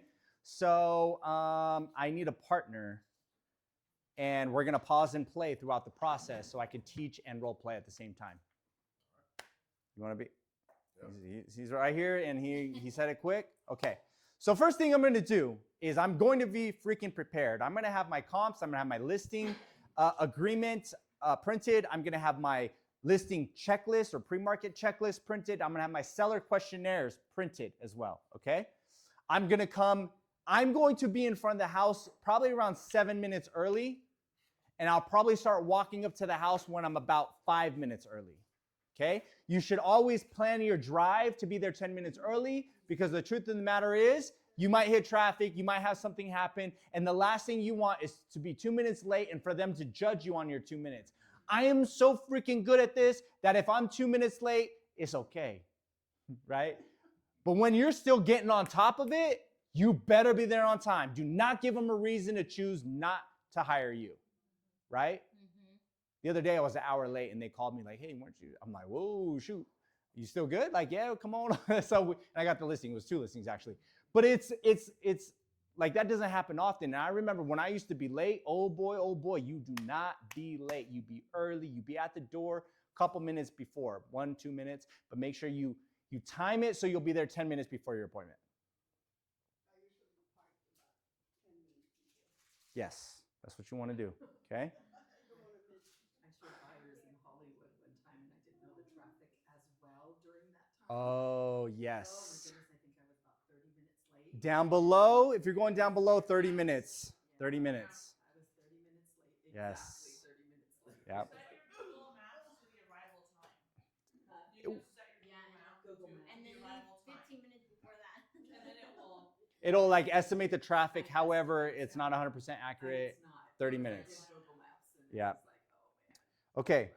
All right. So, okay. You ready to go? So I'm already prepared, you guys. I'm going to come straight up, knock to the door, introduce myself.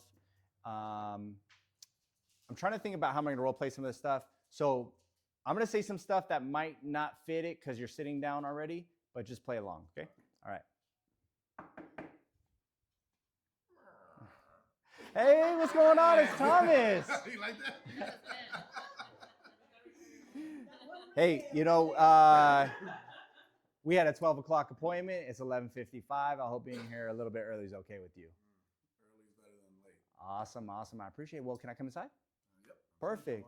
How's your day so far? So far, so good. You off today? Yep. No work? Yep. Okay. Or you just took it off just for me? Just for you. Awesome. Hey, I appreciate it. Well, I promise you I'll make it worth your while. Fair enough?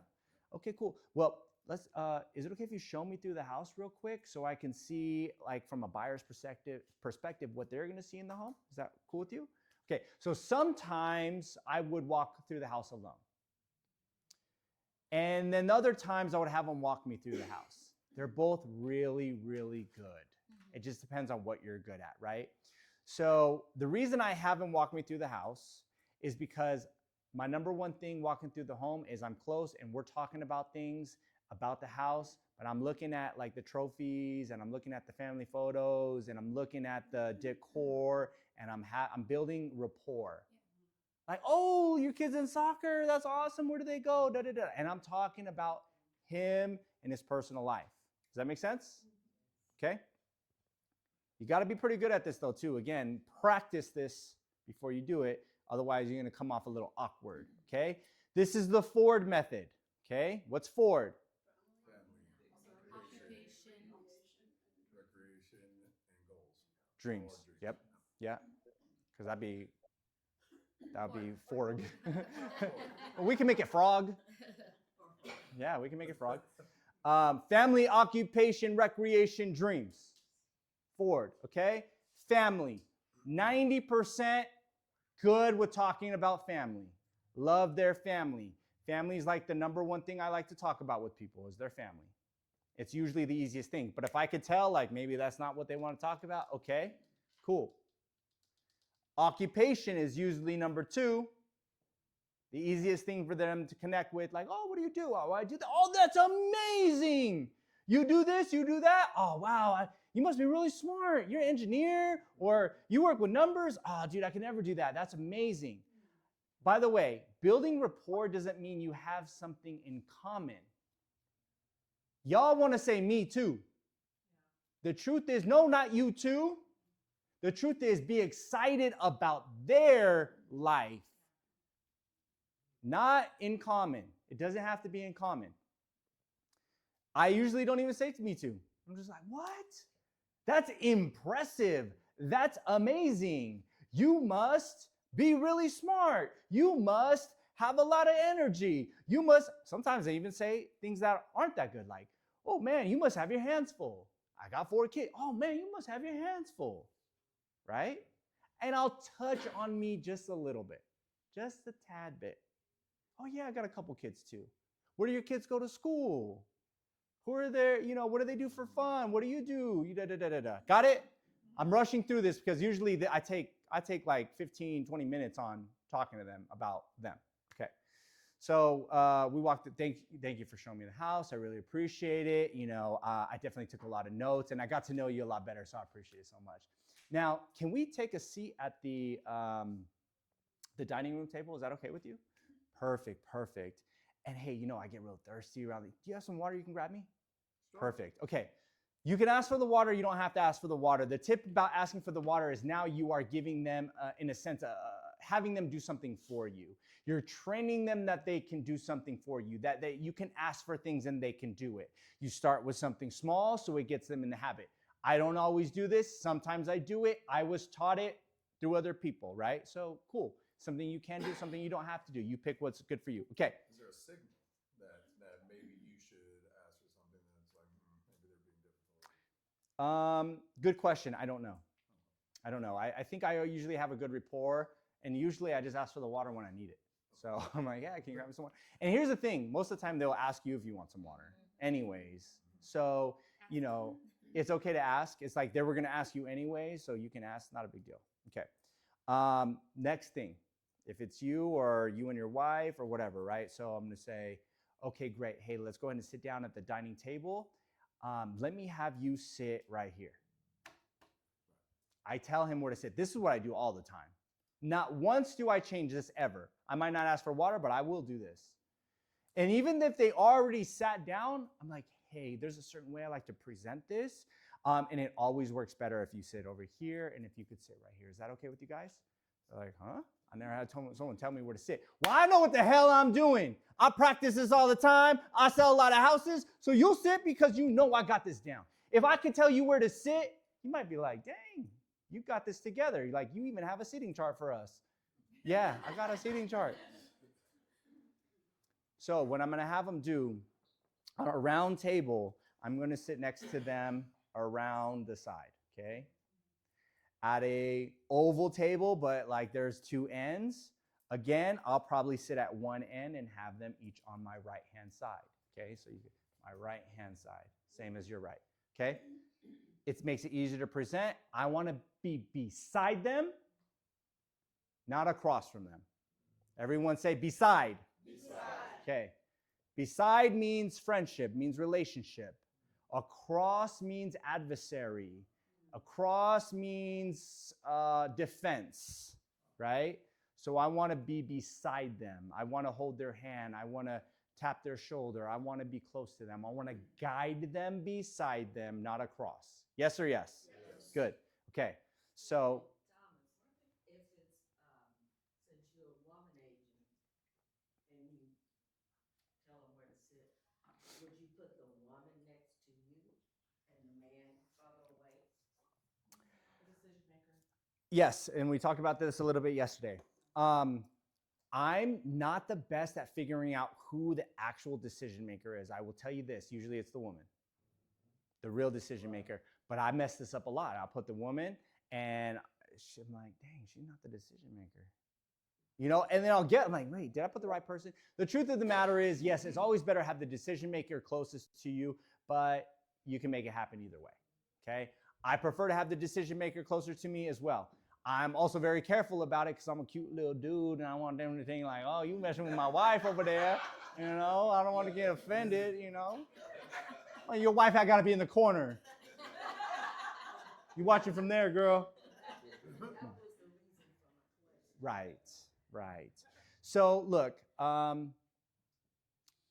have never got the impression that they thought I was flirting or hitting on. And I could come off as kind of a little bit flirty when I'm on these things because I do touch, I smile, I say a joke. I'm gonna do it with the man and the woman. It doesn't matter. I'm gonna do it with both of them. And if I'm touching a woman, I'm very subtle with it. Very, very subtle with it. A little shoulder tap, you know. With the bro, with the dude, I'm like, what's up, dude? Hey, hey, hey. You know, like we're buddies, you know. Also, I have to understand their space because they might not be ready for that. So if they say something a little funny, that's when I'll throw in a little touch. That's a good one, you know? Because it's more natural. And they're like, oh, he touched me. Oh, because I'm funny. Instead of like, what are you touching me for? But it's more, when it looks like a reaction instead of a purpose, then it's different. They're like, okay, I said something funny. Or like, oh, no way. What? Your kid won soccer game? What? No, high five. I might even do that. I might be like, high five. I want to touch them, okay? Man, woman, I touch them both. They're properly, not weird. Now,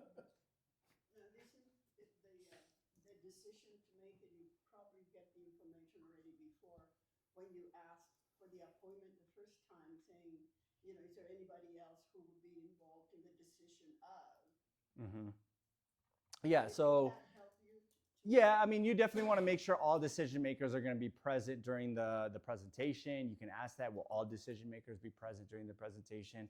Yes, me and my wife. Okay, is there anyone else that it's important to get their opinion before you make the decision? Yeah, my mom. Okay, can we make sure that your mom is there as well?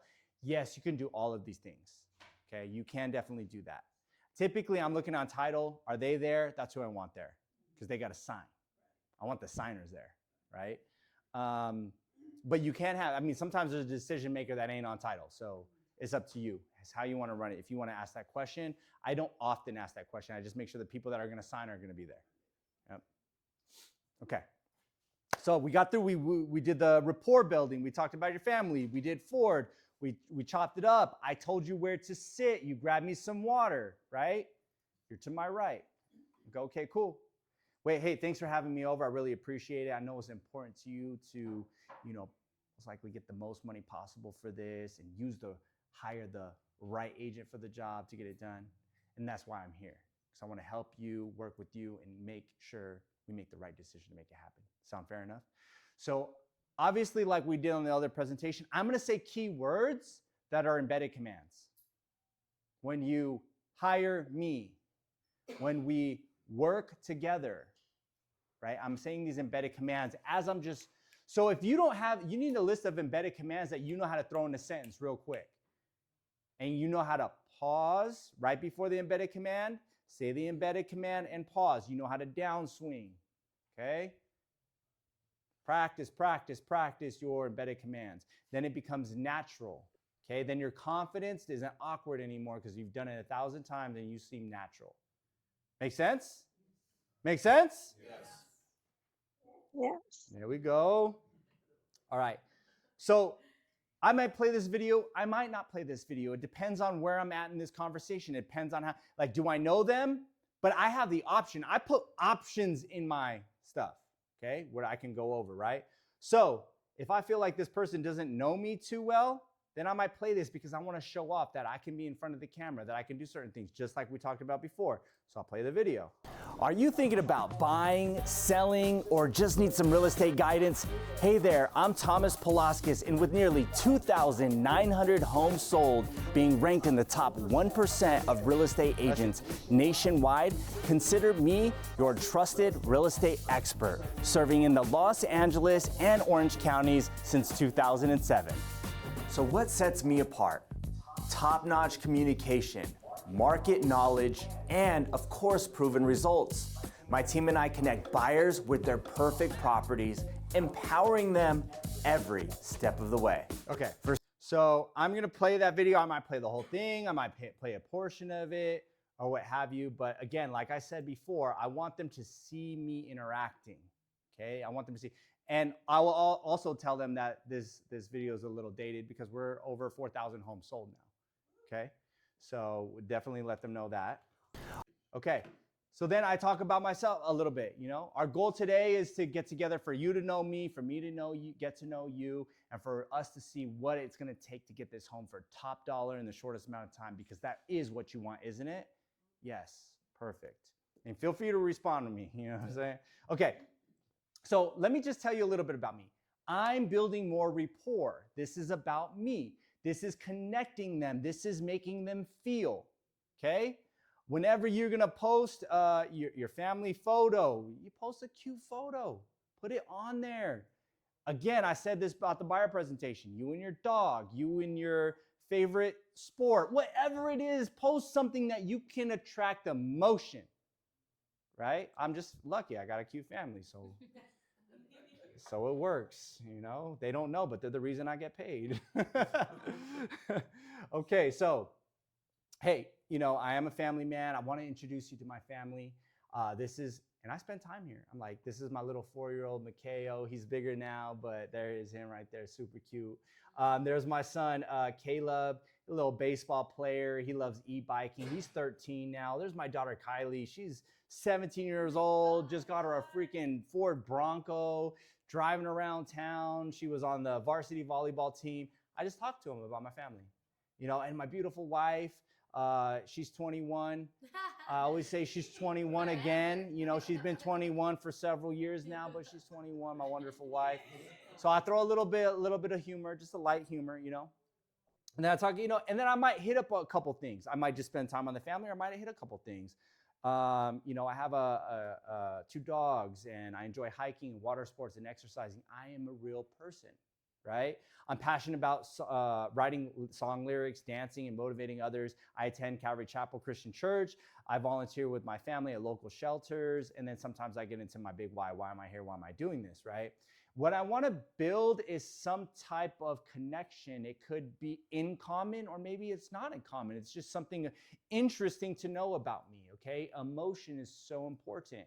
And family has a lot to do with emotion, right? everybody's had a family. Some people have broken families, so it's nice to see a family that's together.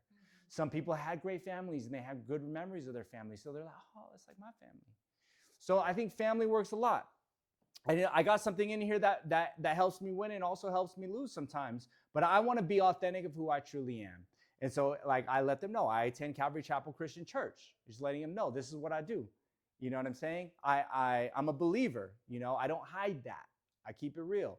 And some person the other day just told me, she was like, you know, I went through your bio. I saw that you're a believer, and that really made the difference. And like, I really like sealed the deal. Like, I already did a great job, but that really sealed the deal with you.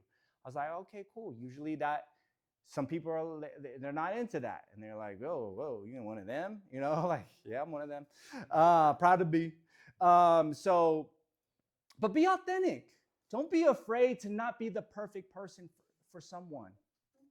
You know, I swear, some people hadn't picked me because I'm Asian. I swear, like, that has probably happened once. But I'm gonna tell you what, it's not about that. I also sucked. I can go anywhere, anyone, any race, religion, color, and win the deal. Because I come showing up. They're like, I told myself when I lost a couple and I started making up these excuses, they don't like me because of this, because of that, picking at these, whatever. That's all me trying to make an excuse for me not being good enough. Because I have to be so good that you can't refuse me, because I'm going to deliver the best service possible. And if I walk out of there and I didn't get it, it's not because of the way I look. It's not because of the way whatever. It could be because of the way I dress. But that's because I didn't show the best value. I didn't perform. So instead of reflecting on who they are, I reflect on who I am and what I can bring to the table. Does that make sense? Yes or yes? Okay. So be your authentic self, but show up with the best stuff. And sometimes it takes the bad stuff to learn how to make the best stuff. So be okay with the bad stuff too. Okay? So hey, you know, I've been in this business a long time, and I've been a licensed realtor since 2007. I'm going to talk about my achievements. Okay? You can do this. You don't have to do this. I've been in the business since, and here's why. I started taking their questions from all my listing appointments because I went on so many. I'm like, these are the things they like to know. They're asking me how long I've been in business, especially because I look like I was 12. So they're like, how long you been in the business? You know, so I found that was an important thing to add to this, right? And you know, they wanted to know about my experience. And instead of them having this objection, having to ask me, I'm going to tell them first. I want to get to the closing table with very little objections. And I do every single time. It's usually what? What are my two objections? And the commission. Those are the only things. And a lot of times, it's not an objection. I get to it. So have you guys ever gone through a whole appointment without having one objection? Good. I'm doing it all the time because I was like, what are my objections? How do I handle that up front? How do I do this? How do I do that? That's what I'm going to create here. One time I went to a timeshare presentation. Yo, I almost bought that thing. I was like blown away, like, yo, they were talking about, imagine your family. And they had the screen, they dimmed the lights. They had the air just right, the smells just right. They had noises of like, imagine you with your fam, close your eyes and da-da. And I was like feeling it, like, I love my family. I want to take them on vacation. I do. And this is my way to show how much I love them and build memories together. And I was in. They had me. I was ready to buy it. Called my brother. He has a timeshare. I was like, dude, like, I'm about to buy this timeshare, bro. He's like, don't do it. I was like, nah, bro, it's cool. I'm going to do it. Don't do it. I'm like, that's not why I'm calling you. I'm calling you to ask you, like, do they include airfare or is that not included? And he was like, no, it doesn't cover your airfare. Don't do it. And I'm like, all right, bro, I'm going to figure this out. I'll call you later. Bye. So this whole time through this presentation, I'm like, oh, it's a good value. It's a good value. And I was like, yeah, but what about airfare? Airfare is like one of the most expensive things. I'm going to travel anywhere. It's going to be airfare. Airfare prices change all the time. It could go up. It could go down. Okay, so then if I'm paying for something that I don't even know the true cost of because the airfare, like, that puts me in a bad position. What if it goes up so high and I don't want to travel there, but I feel obligated to spending? Anyways, this was my thought process. So I'm meeting with the guy. I'm like in the next room, like Once you made it past the group table where everyone has tables everywhere, I'm in the next room and I'm in there and I'm talking to this guy across, good salesman, good young guy, and we're hashing it out. I'm like, does that include the airfare? And he's like, oh, no, I don't think so. And I'm like, okay, well, now it's more expensive than I thought it was. Okay. And then I was asking some more questions and stuff, and the salesman came in, the closer came in all. I'm like, what's up? So does it include airfare? He's like, no, it doesn't include airfare. Like, you guys gonna do the deal? You're gonna sign the deal? I was like, well, I'm still thinking about it. He's like, well, if you don't want to do it, you guys could, nice to meet you. See you later. I was like, see you later, bro. And I got up and I said, let's go. And they were like, what the hell? Like, yeah, bro, it doesn't work. Like, I know you probably closed like 15 other people, but like, that's not how you close me. So anyways, but what I'm trying to get to is I saved a lot of money not buying that thing. But what I'm trying to get to is the experience. I was about to buy something I would probably never use, and it felt so good. It felt so good. So how are you making them feel throughout this? What are the objections? They overcame all my objections except for the airfare. They already did it in the presentation. I was sold. My wife was like down to do it. And she's even more than I, like, no. You know what I mean? And she was down. So that's what we want to get. We want to get people to feel, to have the envision this. Okay, so I'm handling objections before they happen. Over 50,000 hours of full-time experience. Number one team in Keller Williams AV since 2014, ranked in the top 1%. Look, find out what your achievements are. It could be anything. It's not about what the achievements are. It's how you present it. Okay? Watch.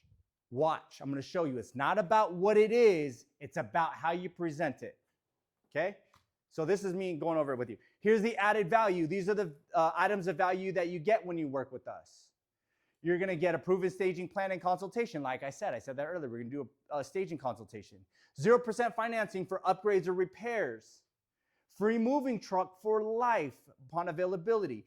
Free maid service. We're going to have your house clean for you because we know it's a lot of work, man. We're just going to have the maid. We're going to pay for that. You don't ever have to pay me back, okay? There is a stipulation on that. If they cancel or the listing expires and they don't sell the house, they have to pay me back. But if the house sells, I eat that cost. Okay, I'm doing things to make us sticky, by the way. One of the things that does make you sticky is doing upgrades or paying into the house, but you gotta do it right. So I'm not gonna teach you that now. So if you wanna do that, you do research on that, okay? We don't have time today. A free carpet cleaning service, I'm gonna tack that on. If they cancel the listing agreement or we don't sell it, they owe me the carpet. Anything I put into your house specifically to make it better, I'm just asking for reimbursement if you back out of the listing. Yes. Okay. If you back, and I tell them free up. When we're signing the listing agreement, I explain. Okay. Or if they have a question, right? Then I'll explain, right? So what I'm doing is I'm building up a lot of value and I'm making it sticky because now if they want to cancel the listing agreement because they got somebody else low key, this happens all the time. Oh, you were selling your house? I didn't know. I would do it for 1%. Like, okay, so they're trying to beat me out. They know, even though they're not supposed to do that, and they do, and then they get their friend in there, whatever, right? So I got to make it sticky. I'm like, cool. Yeah, you could back out anytime. I'm not going to hold you to this listing agreement. If you don't like, if I did something that you didn't like, I don't want to have you held here, bound into jail, so you just owe me $1,000 because I put that in your house. Like I also spent $500 on media, but I'm not charging you for that. I put this specifically into your home. It's $1,000. So if you want to cancel, that's okay. Pay me the $1,000. You want to give us more time, see if it sells? Okay. Oh, you want to see if I can reduce my commission a little bit? Okay. So you want to work with me. You don't really want to cancel because there's something that makes it sticky, right? And then you get the true objections. You get the true feeling. Oh, I'm not going to sell my house right now for like another 5 years, and then it's on the market with another agent 3 days later. Yeah, right. So this was what gets those things really out there. Make sense? Yes or yes? Yes. Okay. I hope you guys are learning something. I know I'm going fast. Okay, testimonials, so important. Have testimonials on your presentation. I don't care if it's your mama. You better have, it could be another agent. It could be a lender. You get some 5-star reviews on Yelp. Tell your friends to review you on Yelp. Say something nice. Take a screenshot it. Put it on your presentation. It's not hard. It's very easy to get 5 stars, okay? Got it? Got it. Okay. Testimonials.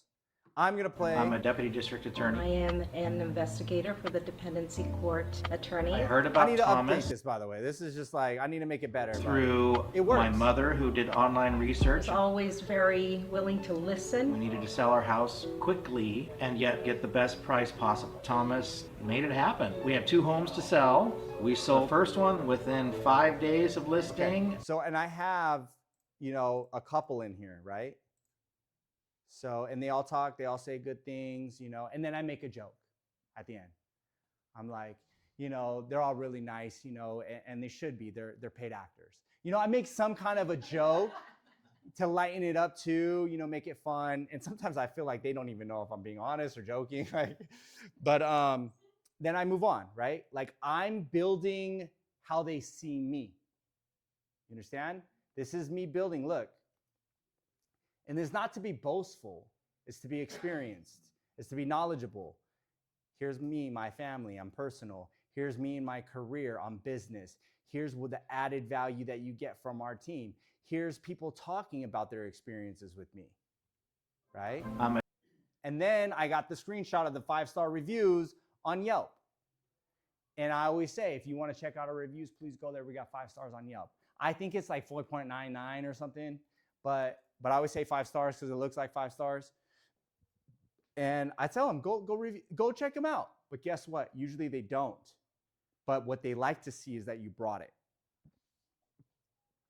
Okay, I don't stay here long. I just say, hey, they love us on Yelp. They got 5-star reviews, blah, blah, blah.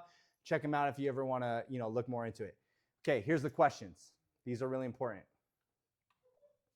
You see how on my presentation, again, I have the questions in here? I know, I'm techie. I don't know how I did that.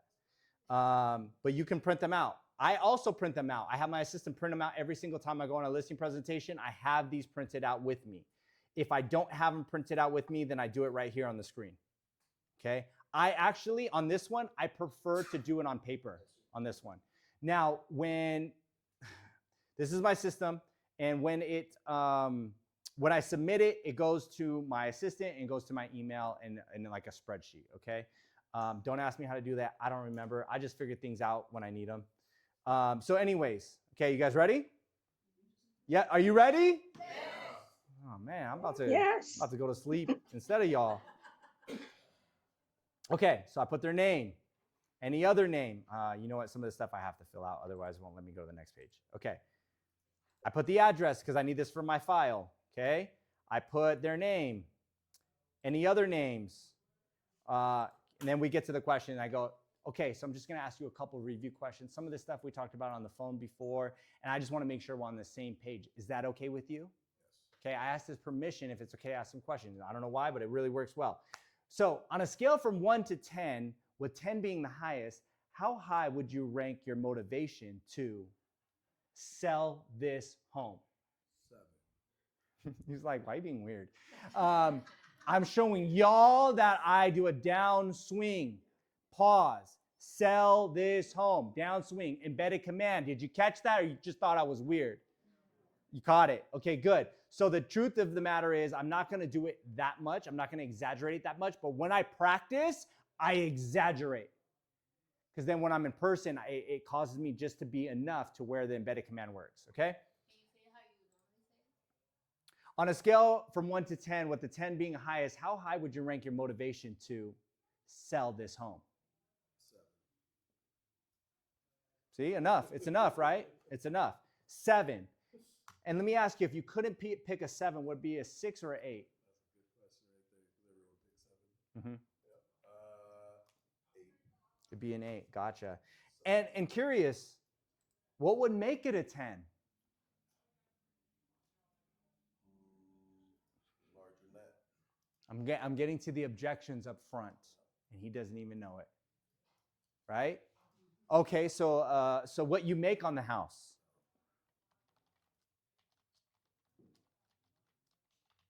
What does that look like for you as a 10? What does that look like, the net? What's important to you about that, and what does it need to look like? 30 grand. 30K in your pocket? And what's important to you about 30K? Or more. 30K more. Yeah. And what's important to you about 30K or more? What it buys for me. What it buys for you? What are you going to buy with it? All right, yeah, next down payment. Oh, so you're buying another house. Okay. Okay, I'm going to put those in my notes, right? Typically at this point, I would know if he was also buying another property, right? Like I'm going in there with that in mind. By the way, if you have a contingency or a buyer and a seller at the same time, you need to find out what's more important, selling or buying. Because if you don't know, there is one that's more important. So if it's selling, it's like, I need a certain amount, I need to get the heck out of here fast, blah, blah, blah, blah, blah. That might be selling. That's more important. Buying might be like, oh, I need the perfect house for my family. I got to go soon, but I need this and that. You need to focus when you do a presentation, you need to spend the most time and most focus on whatever they want the most. Okay. I messed this up before where I focus because I'm so heavy listing agent. I focused so hard on the listing side, I didn't even do a buyer side consultation. And I lost that deal because obviously like I wasn't paying attention to what he wanted. He wanted to buy a house and I wasn't paying attention to the house he wanted to buy. I was like, I'm gonna get you the most money. Don't worry, I got you. Like, okay, I'm gonna be homeless then, right? So focus on what's important to them. So in this case, we're gonna just mainly focus on the listing side. We did the buy side yesterday. Let me ask you, when you sell this home, is that okay if I do it like that or you want me to do it exactly how I do it? Because you won't hear the embedded command. Okay, you guys probably won't hear the embedded command, but I'll do it that way. So when you sell this home, where are you planning on moving to next? Arkansas, that's exciting. I don't know if I spelled that right, I don't care. Arkansas, that's exciting. What takes you out there? The lakes. The lakes. Oh, the lakes. Which lake? Which lake is in Arkansas you like? The big one. The big lake. Oh, okay. What is it about the lake that you like? He knows I'm lying. What is it? I mean, it could be anything. You know, usually it's again, usually people move for their forward, family, occupation, recreation, or dreams, right? That's why they move as well. So this could be because of work. This could be closer to family. It could be because of they always dream to live here, right? So for me right now, I'm assuming this is dreams. He likes the lakes or recreation. It's either recreation or dreams, right? So, okay, tell me more. What do you love about being close to the big one? I like reading books near large bodies of water. Okay. By the way, this is usually not their motivation, but we can work with any motivation that they have. It's important to know it. Okay. All right, curious. What would happen if you didn't sell? That slows me down. Slows you down. Getting to my latest book. Ah, so it has to happen. Gotcha. I want to know if he has a true motivation because if he doesn't, then I won't get very far with him. A lot of people don't have true motivations. They just want to sell, but they don't have a need. If they don't have a need, like you have a want. I want to read books by the lake. Yeah, I'm going to go, okay, you don't have a need. I don't know. I have to see where I'm going to take this, and I'm going to be very careful about pricing it right. Most likely, I'm going to have pricing objections with you because you don't have a need. You have a want. So I already know he's going to have pricing, and it probably won't work out because I'm going to price it aggressive, right? Does that make sense, guys? Okay.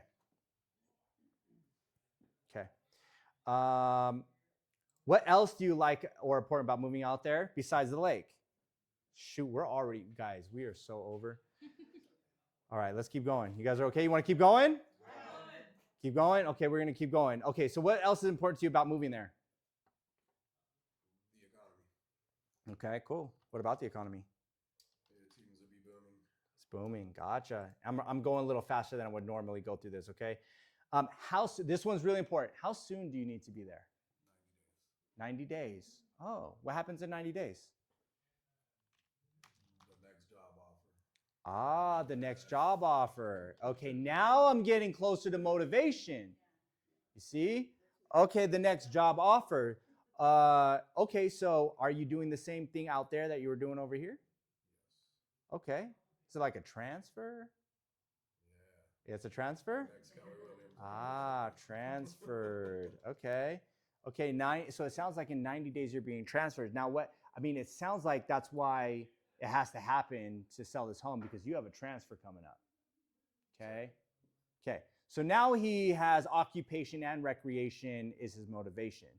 Okay, that's a lot higher. Occupation and family are going to be the two highest reasons to move, or finances actually is another one where like they just got to get it sold, right?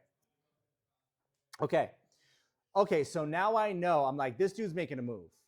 I got to get real serious, and so does he. He's got 90 days. So there's almost a chance where I might take this listing even if he prices it a little higher than I want because he has a need that he has to get there. I'm going to take a longer listing, but I might price it just a little higher because I know you're going to have to drop the price when it gets down to it, okay? This is how I calculate, am I going to take it? But I'm going to still take it in a range, but I might go, like if you didn't have this motivation, I would put you at the very bottom of the range. This is where we're pricing. If you're not cool with it, cool, hire a different agent. I'm out. The priority, right? The 1, 2, 3. You prioritize them on how. That in the database? Yeah. Well, yeah, you're definitely in the top, you know, because you're willing to meet and you need to get it sold in 90 days. So you're number 1 or number 2. Yeah. Basically, I'm basing it on how soon they need to sell, but also how soon are they going to meet with me, because you want to put your house on the market now. So that's 30-day period. It's just okay to sell in the next 90 days or you'd be out there, right? So, so you'd be a 1, maybe a number 2. I think a number 1 in this situation. So let me ask you this. If you had to guess, what would be the perfect time? If you could snap your fingers, have it your way. I asked this on the buyer side too. If you could snap your fingers, have it your way and be all moved into your next property, when would that be? Sometime before June. Sometime before June. Okay, so that sometime in the next 5 months. We got 3 months to make the move, but you need to be there before June. All right. March. All right. Sometime before March. I'm settled in and ready for summer. You could have it. Okay, yeah. So, okay, by March would be great because you can get there before the next job starts and you can enjoy some time there. Ah, I see. Okay. And now what would be the time frame that you absolutely have to be there by? 90 days.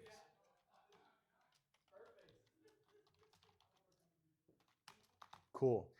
I know we got our price aggressive out the gate because we're going to have 45 days in escrow. We could have 30 days on the market. We need to price this sucker right. And I'm going to use that when we have the conversation later.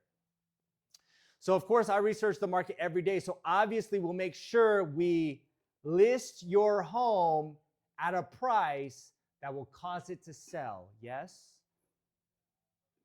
Okay, I'm exaggerating the embedded commands. You guys see that, right? Okay.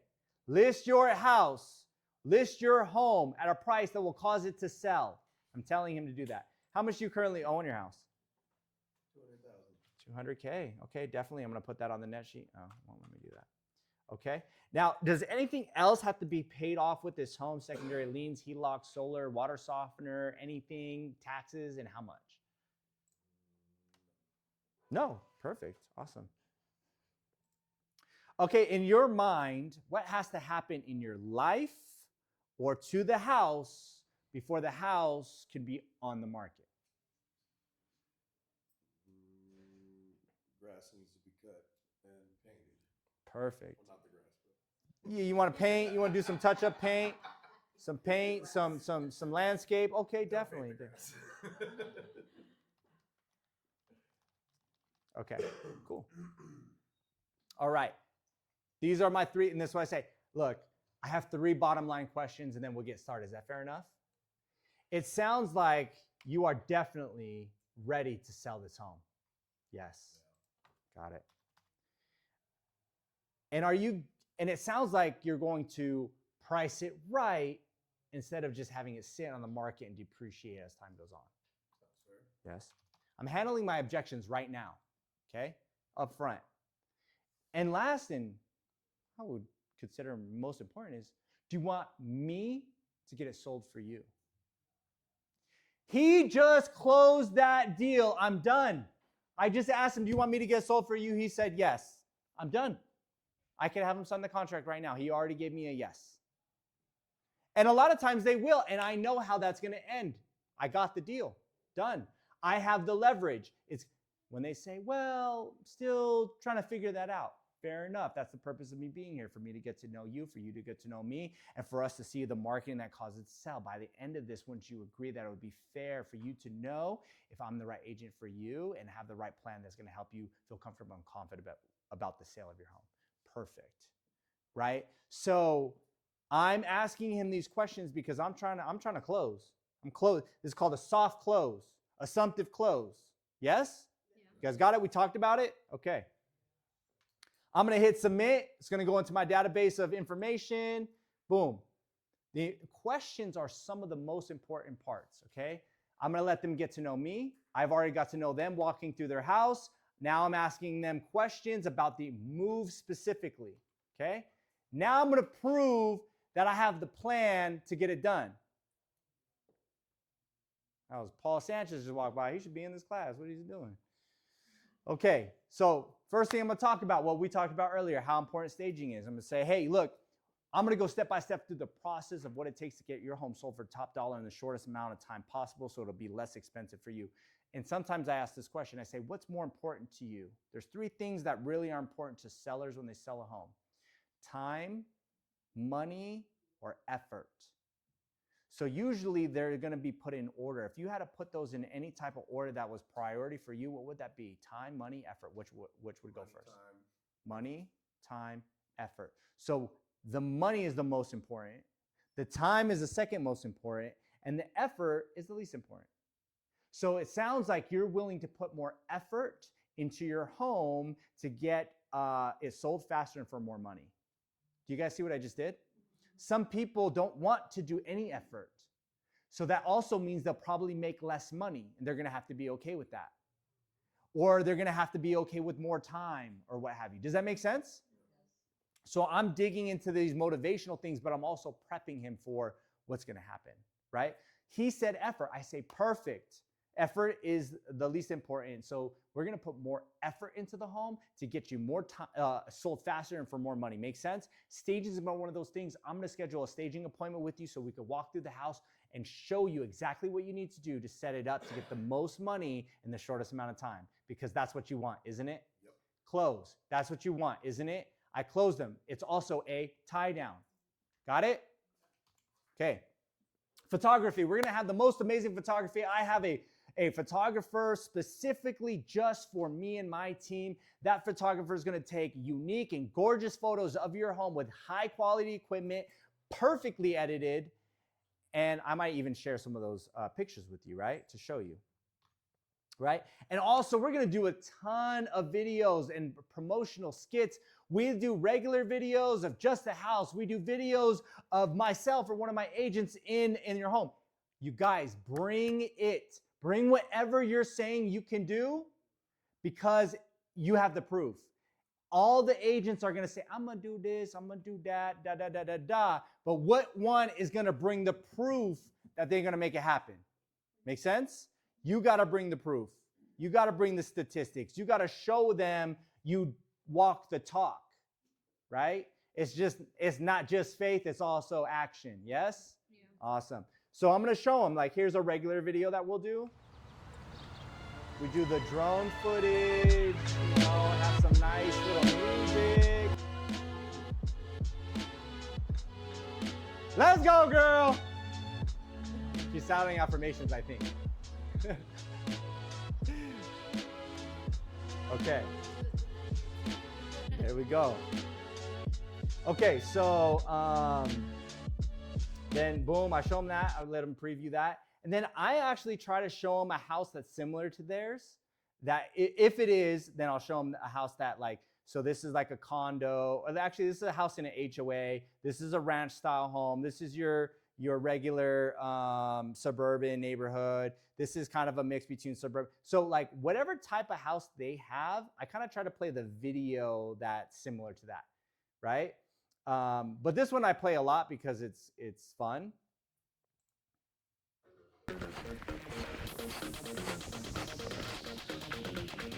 Come on, hurry up. This thing is priced to sell. It's gonna move fast.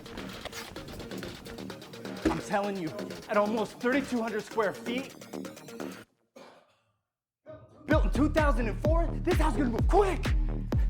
Look, These beautiful granite countertops in the kitchen, matching stainless steel appliances throughout, upgraded cabinets. Come on, let's look at the house before it's too late.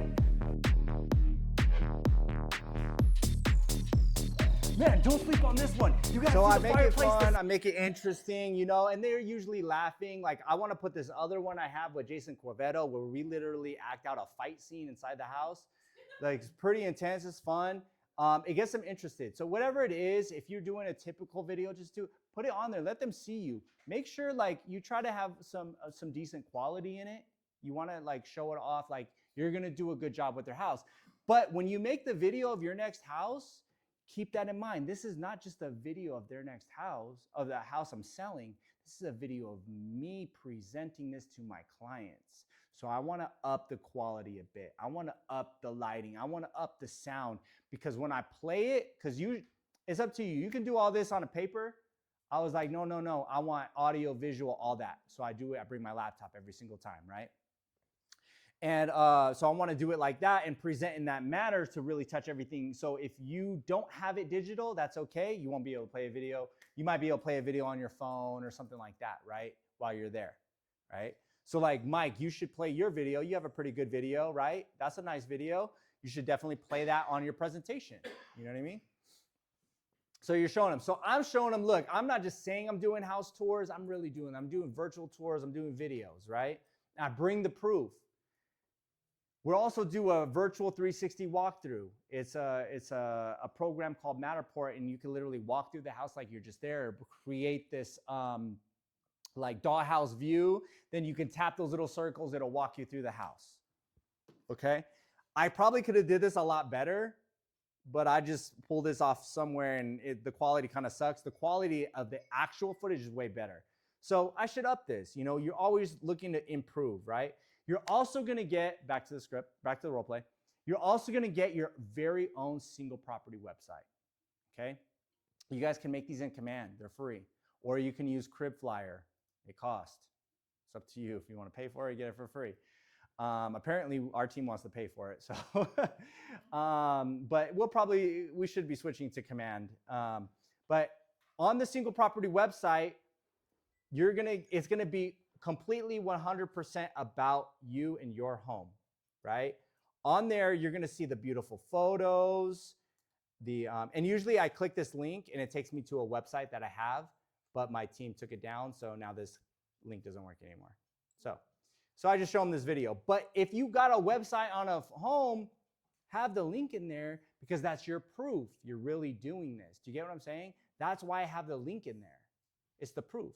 Okay, so I have this video playing. You know, it's going to show the price, the features, the pictures, the videos, the 360 walkthrough. It's even going to pop up with something that asks for their information. So that way, while they're on the website, they plug in their information. I get a chime on my phone. I give them a call while they're still on your website. Does that make sense?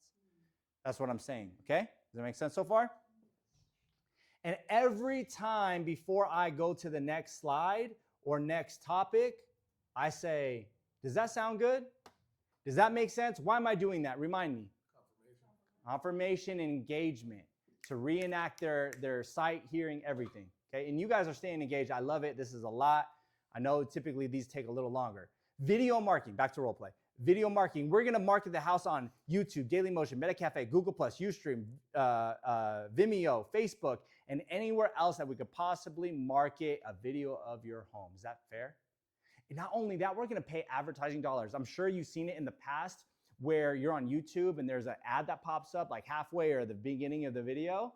Well, we're gonna do the same thing. We're gonna pay YouTube advertising dollars to get and syndicate across other people's Facebook feed or YouTube feeds, where they will now get a commercial of your home if they have certain targeted keystroke analytics, right? Which means that they might have been searching things about having a baby. They might have been searching about things of getting married or a divorce. These are the things that trigger people to make a move, and we want to make sure to advertise to those people. Does that sound fair?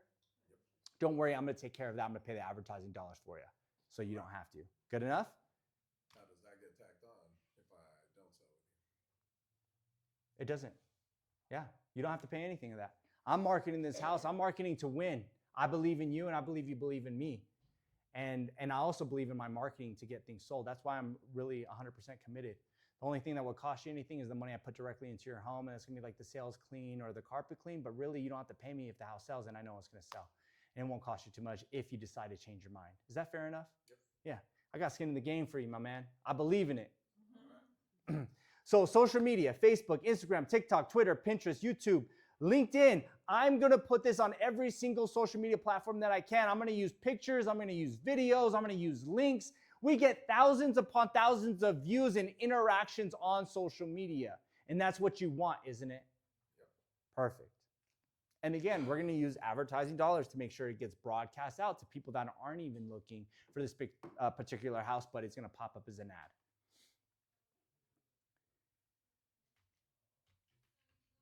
Okay, there's something I'm gonna get to right here that I mentioned earlier.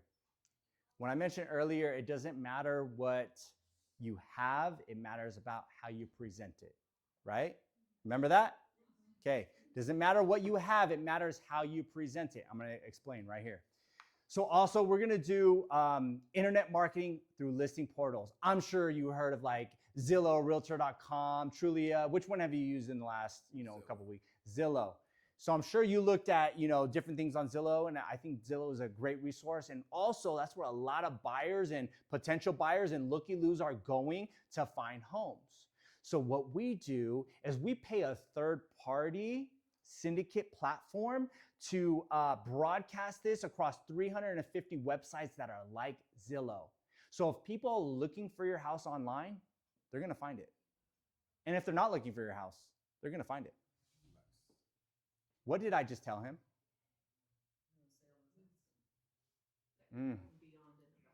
What is the third-party company that syndicates this across all the websites? I just told him I'm putting it in the MLS. All right. You guys are all blown away. You're like, wow, that's amazing. How does this guy do that? It's not what you have, it's how you present it. One of my first listing presentations, I walked in with a piece of paper that had bullet points of what I'm going to do. And then I walked out of there without the listing, and I had a year, like 3 years I was working on them, having conversations, being nice, giving them gifts, doing all this stuff. And then I was walked out of there like, why didn't they hire me? Because it's not what I have and what I do, it's how I present what I have and what I do. And I did not present it. I gave her a paper. I told her to read it. Stupid. That's not how you present. When I used to watch all these movies, like these business movies, there's one thing that always caught my attention. And it's just a movie, they can make it however they want. But when they're up there like presenting something to a company and they're trying to win them over, I was always like, how do they show that off and get them convinced and get them locked in to want to jump with this project or do this or do that? Obviously, it was just a movie, but that always caught my attention. I was like, how do I do that? How do I do that? And then I found out how. It's not what you say, it's how you say it. Right? Yes or yes? Yes. Good. So I put it in the MLS. I go back and I go back to all these companies, and there's a third party that goes to all these companies, and they will give me names, phone numbers, and emails of all the people that have been searching for a home similar to this in the last 30, 60, 90 days. And they're gonna give me all their names, phone number, emails, and I'm gonna tell you what, not all of them are accurate. Sometimes they give fake names or whatever, but I'm gonna buy a big list of potential buyers for your home that have been looking online. A lot of them are looky-loos. But what I'm gonna do is I'm gonna send them a text and email marketing blast. I'm gonna send your pictures, your videos, your website to all those people that have been looking in 30, 60, 90 days at a home like yours. Fair enough? So these are the things that, and again, this is more like a title company. Hey, who's most likely to look for this type of home? Or it's a radius search of the neighborhood. And I could blast out a text and an email marketing campaign of the pictures and videos. It's also my database, because my database has 40,000 people in it from all the years of hustling, and plugging people in. Yeah, like there's a lot of fluff in there, but we're sending it out to everybody. So this is how I market, right? That's how I say, okay. And again, you guys, you're going to look at this and be like, I don't have that. That's why I kind of struggle to give you some of this, is because You're going to think, I don't have that, I need that, I need that. It's not what you have, it's how you present it, okay? And here's the thing, I've been presenting a telemarketing team for a long time. Right now, what I have is I have 3 ISAs that are making phone calls 8 hours a day, every day of the week, except for Saturday and Sunday, and some of them do work Saturday, right? I have 3 ISAs. What's the ISA? It's an inside sales associate. There's someone that's making calls for me all the time, advertising my houses or finding buyers or doing all this stuff, right? But the truth of the matter is, I would always say I had a telemarketing team. The difference was I was the telemarketing team at one time. So if I was the telemarketing team, this is what I say. I have a telemarketing team. I have a gentleman that calls 8 hours a day or 4 hours a day or 5 hours a day looking for buyers for your home, specifically calling people that potential buyers for your house. I'm not just putting up a sign and praying for an offer. I'm being very proactive by making sure we have things in place to find a buyer for your home. At that point, I'm just the caller. I'm just a caller calling for 4 to 5 hours a day. And the truth of the matter is I am calling for 4 to 5 hours a day because I'm prospecting anyways. I'm like, oh, wow.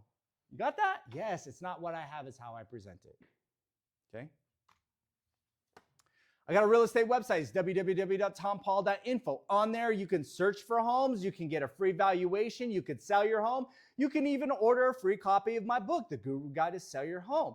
On there, we're going to have open houses listed, videos of the different virtual homes, blogs, events, featured listings, and your house will be advertised on there as well. And statistics show that I get 40,000 unique visits on this website per month. That's 40,000 more eyes that could have potential to look at your home. Fair enough? Awesome. I'm also going to have my marketing team research what is has the highest return on investment for a local radio station or Spotify or Pandora, and we're going to put together a radio ad just for your home. It sounds something like this. What do I always say? If you're going to do something, you're going to say you're going to do something, bring it. Bring what you're doing. Otherwise, I could be like, I'm going to have a radio ad, and they won't believe it. And then the next thing they're going to do is be like, yo, excuse me, can you send me that radio ad when it's done? Like, there's more steps for you to do, right? And a lot of times, it's in a process. I might never have to do this radio ad because I might have it sold before the time that it comes that I make the radio ad, right? This is my plan. If we don't have it sold, we got to make a radio ad. That plan might be 30 days after we list. If it's not sold, we do radio. Do you get what I'm saying? So if you don't price it right, you're going to make less commission, by the way, because you're going to pay more to get it sold. Or at least you should be.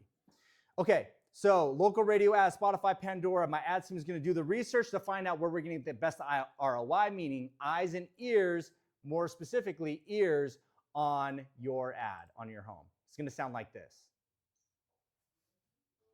Hi guys, it's your favorite realtor, Thomas Paulauskas. Another immaculate home, 4 bedrooms, 3 bathrooms, built in 2006. This palace of perfection features a bedroom and bathroom downstairs, upgraded kitchen with granite countertops, recessed lights, and tile flooring. At the end of this commercial is going to say, go to www.123mainstreet.com. That's your house address. We make it easier. We're going to target them through the radio ad to go back to your website, which then has a pop-up that connects them with me so I can call them while they're on the website. Sound good?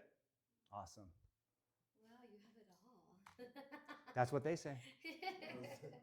Sell my house. I'm just kidding. Right. We're also going to do print media. Okay? I know a lot of people right now say print media doesn't work, but guess what? Social media is crammed. The social media has so much, and people are doing less and less mail media because it's expensive. Great, I'm gonna keep doing it because it's less competition. I'm gonna get your house on postcards, mailers, and flyers to make sure that we touch every single person out there that has the possibility to pay you the most money for your home. That is what you want, isn't it? Yes, sir. Love it. And on those flyers, we're gonna have a QR code. That QR code is gonna take them to your website. So in case I mail those postcards out, they scan it with their phone, takes them to your website. I capture the information, call them while they're in your website looking at your house. Fair enough? Cool. We also have our branded app, and so do all of you. You have a Keller Williams branded app. It's about how you present it. So we also have my branded app. on that app. What it does is it'll download on their phones. They can use it to look for insurance, mortgage insurance. They can look for home warranties on there. They could search for houses on there. And there's over 10,000 downloads of this already. It's Keller Williams freaking app, so it has thousands upon thousands, right? So I already said we already have thousands of people with this app. And whenever we list a property, it gets listed on this app as well. And a lot of times when I list a house, they get the notification right there on their phone that we have a new listing to get more people seeing your house, okay? You guys are lucky. I'm skipping another appointment to finish this off for you guys. Okay, this is good, right? Okay. All right, don't get overwhelmed. Just, whatever you like, take it one step at a time, take a bite, do things, okay? We're going to have this again. We're going to keep doing this. Okay, 7th level open house. Another thing I do is a 7th level open house. At a 7th level open house, we do a certain amount of things. I'm going to go over that with you, right? If you're a good agent, they're lucky to make it to level 4. I'm going to take it to level 10. You notice how level 10 is not on there? That's because I'm off the charts, right? I'm over and above. A good agent will make it to level 4 if they're good. A level 7 is excellent. I'm a level 10, and let me show you why. Open house is important to a lot of sellers. Some sellers don't want an open house. You just got to figure it out. Usually, I try to push for an open house only because, again, I get more deals. I can have my agents do an open house. They have inventory. I get 2 for 1. You know what I'm saying? So, leads, listing, leverage. Okay. So level 1, put a sign in the yard. What I like to do is I'd like to put a sign in your yard 24 hours before the open house that says open house. I'll put it on there on a Friday. It'll say open house Saturday, 1 to 4 p.m. or whatever time we choose, okay? Level 2, we have these big flags that say open house. We have some balloons and stuff like that. We're going to put those out too, okay, because we want to attract the attention of the traffic.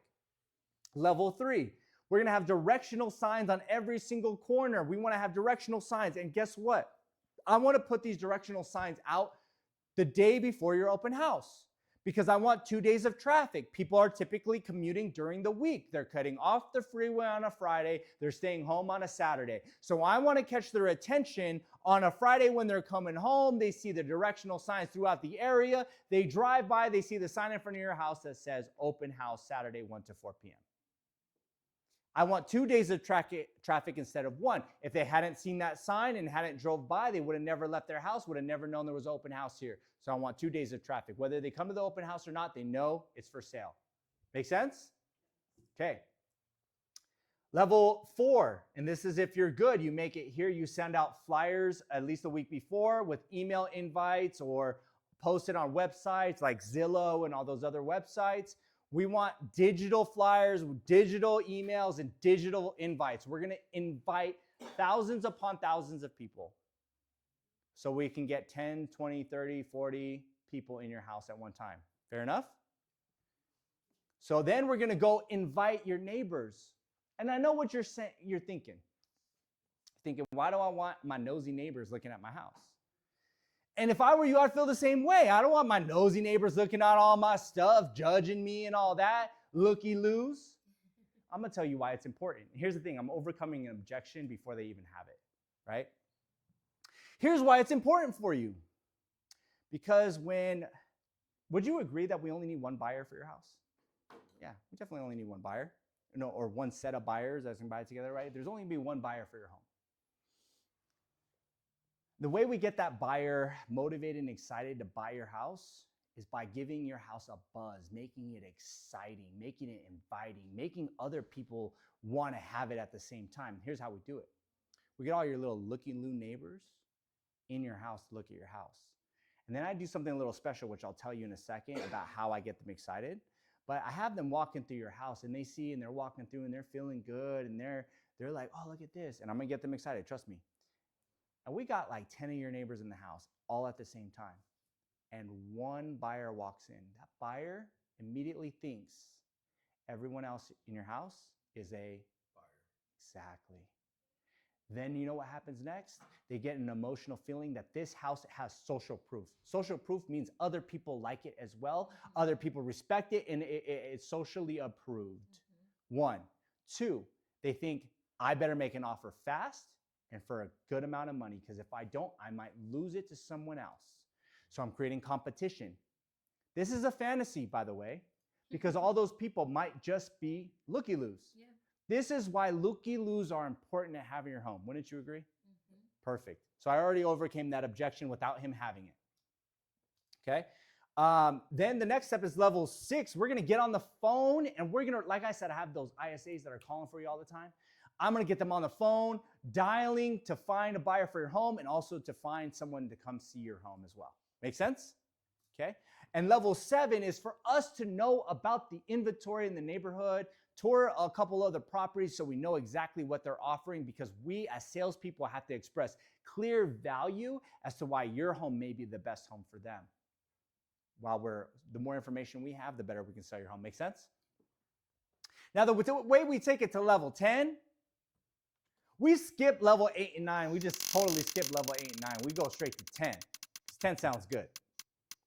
And every single person that we invite to your open house is going to be invited to win a prize when they walk through the door. I know a lot of people like to do food and all this stuff. I'm like, how do I change up my open house, make it a little different? So I started with prizes, right? Little prizes. I had a little hat. I had little fortune teller size papers, and it would have a prize on it. They would open it. Oh, and a prize. Like, yeah, you won a prize. I'm like, all right, how do I improve that? How do I make that better? Oh, we got things like the spinning wheel over here, the wheel of fortune over there. We got iPads. So then I downloaded Decide Wheel. It's just Decide Wheel. It's supposed to help you make decisions, right? You put a bunch of options on there, you hit it like, what do I want to eat? Whatever, right? So I was like, okay, cool. I'm going to use that for prizes. They come in, they spin the wheel. You guys know what the number one revenue producing thing is in Las Vegas? Slot machines. You know why that is? Oh, girl, you on it today. 15 stars. Because they manipulate your senses to feel like you're winning. It's colorful. They make noises. Ching, ching, ching, ching, ching. And you do almost always win, but you just win less than you paid. You paid $10 and you got 15 cents. Ching, ching, ching, ching, ching, ching, ching, ching, ching. Yeah. Right? Okay, so I took that and I was like, I want people to feel good. So what makes people feel good? Winning, even if they're winning less than what they paid. Okay, cool. They don't pay anything to get to the open house, but I'm going to make them feel good. I'm going to make them win, right? You win, and here's the thing. In order to spin the wheel, you got to sign in completely. That's it.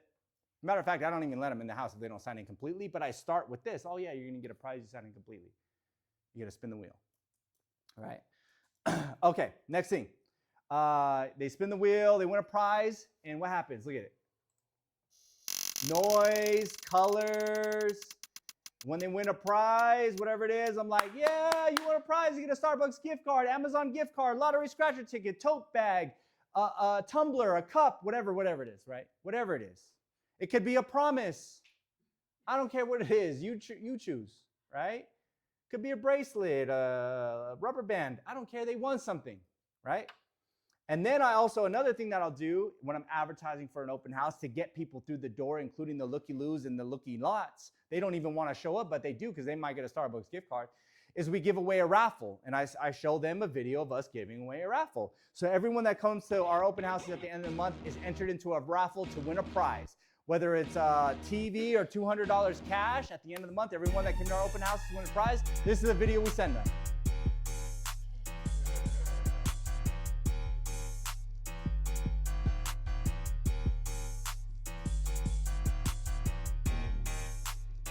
I'm standing here with the raffle winners. Can you guys tell me how you guys won?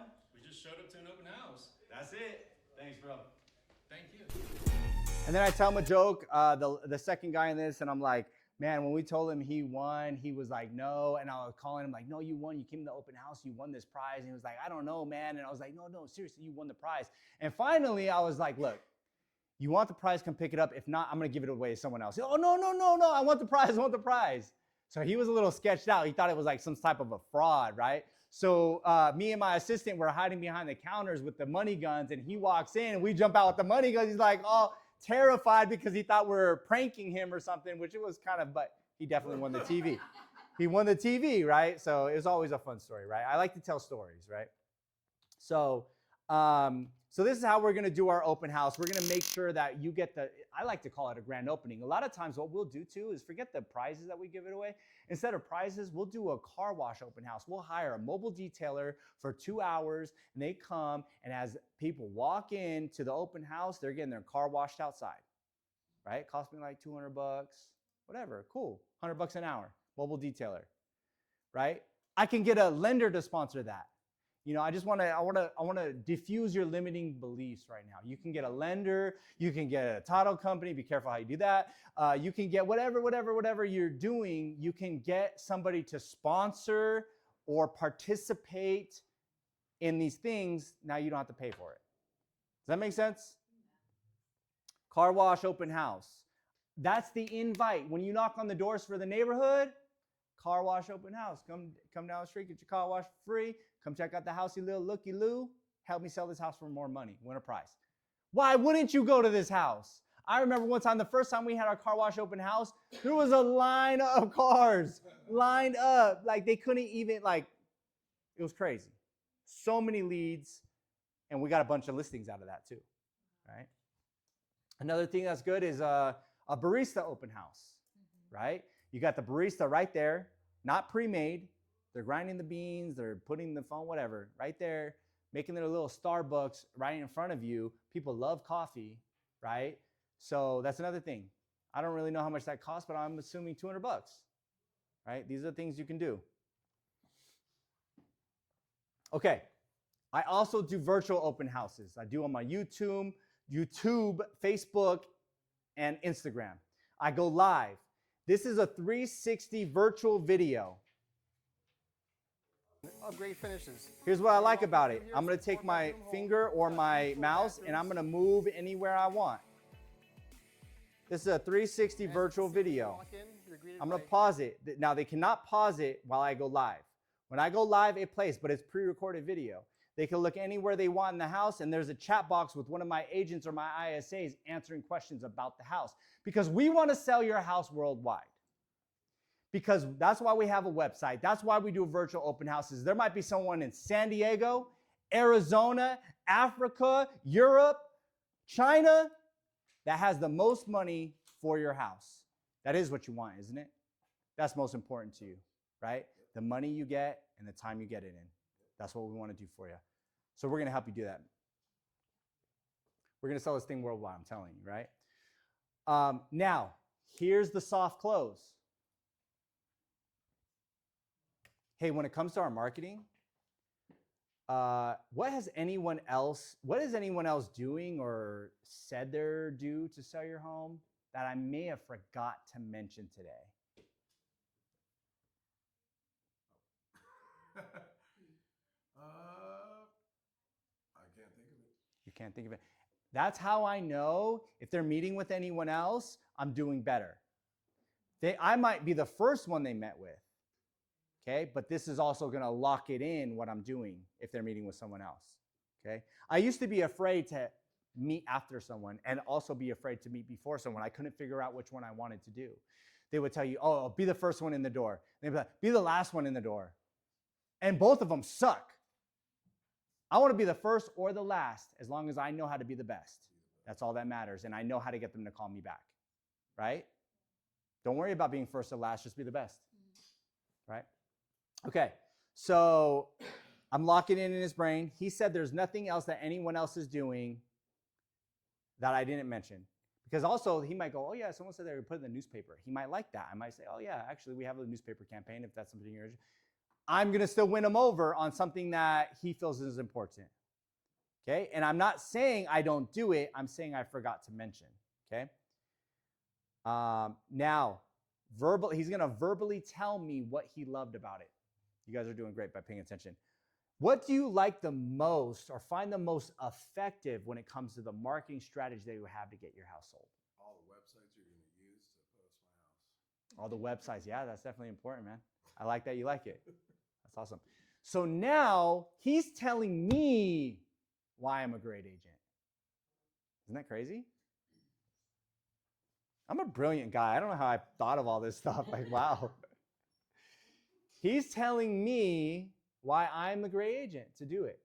Now check this out. Remember, we learned this yesterday too. Is another soft close. Do you feel confident we can effectively market your home and sell it? Okay. I might say, do you feel comfortable and confident that we're the agent that can do the right marketing to get it sold? Right? It's a soft close. It's not like, hey, will you sign the listing agreement? It's like, do you feel like I'm the right agent for the job? Do you feel I got the right marketing for the job? So I'm asking him a little off because he could say, yeah. And I warned him up front, we're going to go through this process to see if I'm the right agent for the job, right? So before, I would do all these questions up front, and then I didn't have the question at the end. I'm like, oh, shoot, I should put that question at the end as well. Because now he's seen everything. Now I didn't need to make sure to ask the question. So, do you want me to get it sold for you? Boom. I asked that at the beginning. He said yes. Then he said maybe. So we switched it up. Then we get to the end. I ask it again. He's ready to go. I haven't covered price yet. I haven't covered commission yet. But now that I know he's ready to go, I can cover price or commission, or I could verify, like, are you meeting with anyone else? No, you're not. Okay, cool. We could do price and commission. This is long stuff, huh, guys? This is a 3-hour class. Y'all good. Huh? I've done listings, and this is a good class. Yeah. Okay. So now we're going to get into pricing. Okay. I'm going to ask them, what determines a sale for the highest price? I've sold 4,000 freaking houses, and I noticed there's a trend. I can sell houses for more than everyone else in the neighborhood, other listing agents. How the heck am I doing that? So I had to analyze and rationalize and find out, what does it take to actually do this so I can build the right system around it. I know I'm doing it, but now I have the system for it as well. What I found are these 4 main key items. Number 1, it's how it's priced. There's 3 ways to price a house. You know what those are? The right way, the wrong way. That's 2. Too high, too low. Just right. Y'all so cute. We're all on the right track. Exactly. Right. You can price the house above the market. You could price the house at the market, and you could price the house below the market. Those are the 3 ways you could price a home. What I found is when a seller chooses to price their house above the market, 70% of the time, they end up selling it below the market. Wow.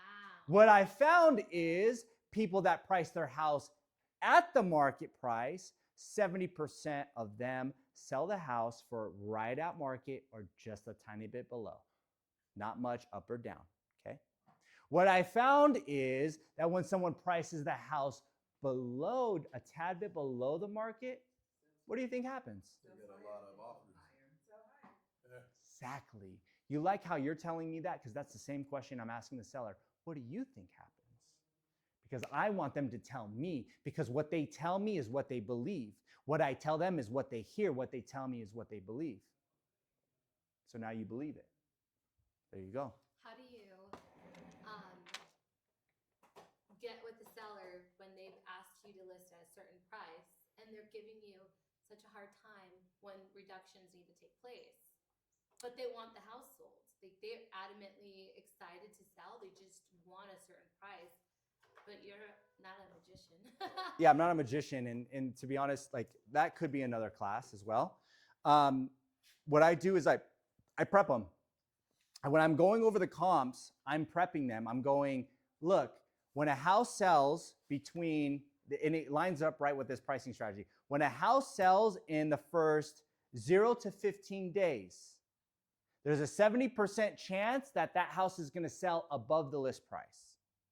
Statistically, when a house sells for 15 to 30 days, statistics show that there's a 70% chance that that house will sell at the market value, just a tad under or just a tad over, not much different in price.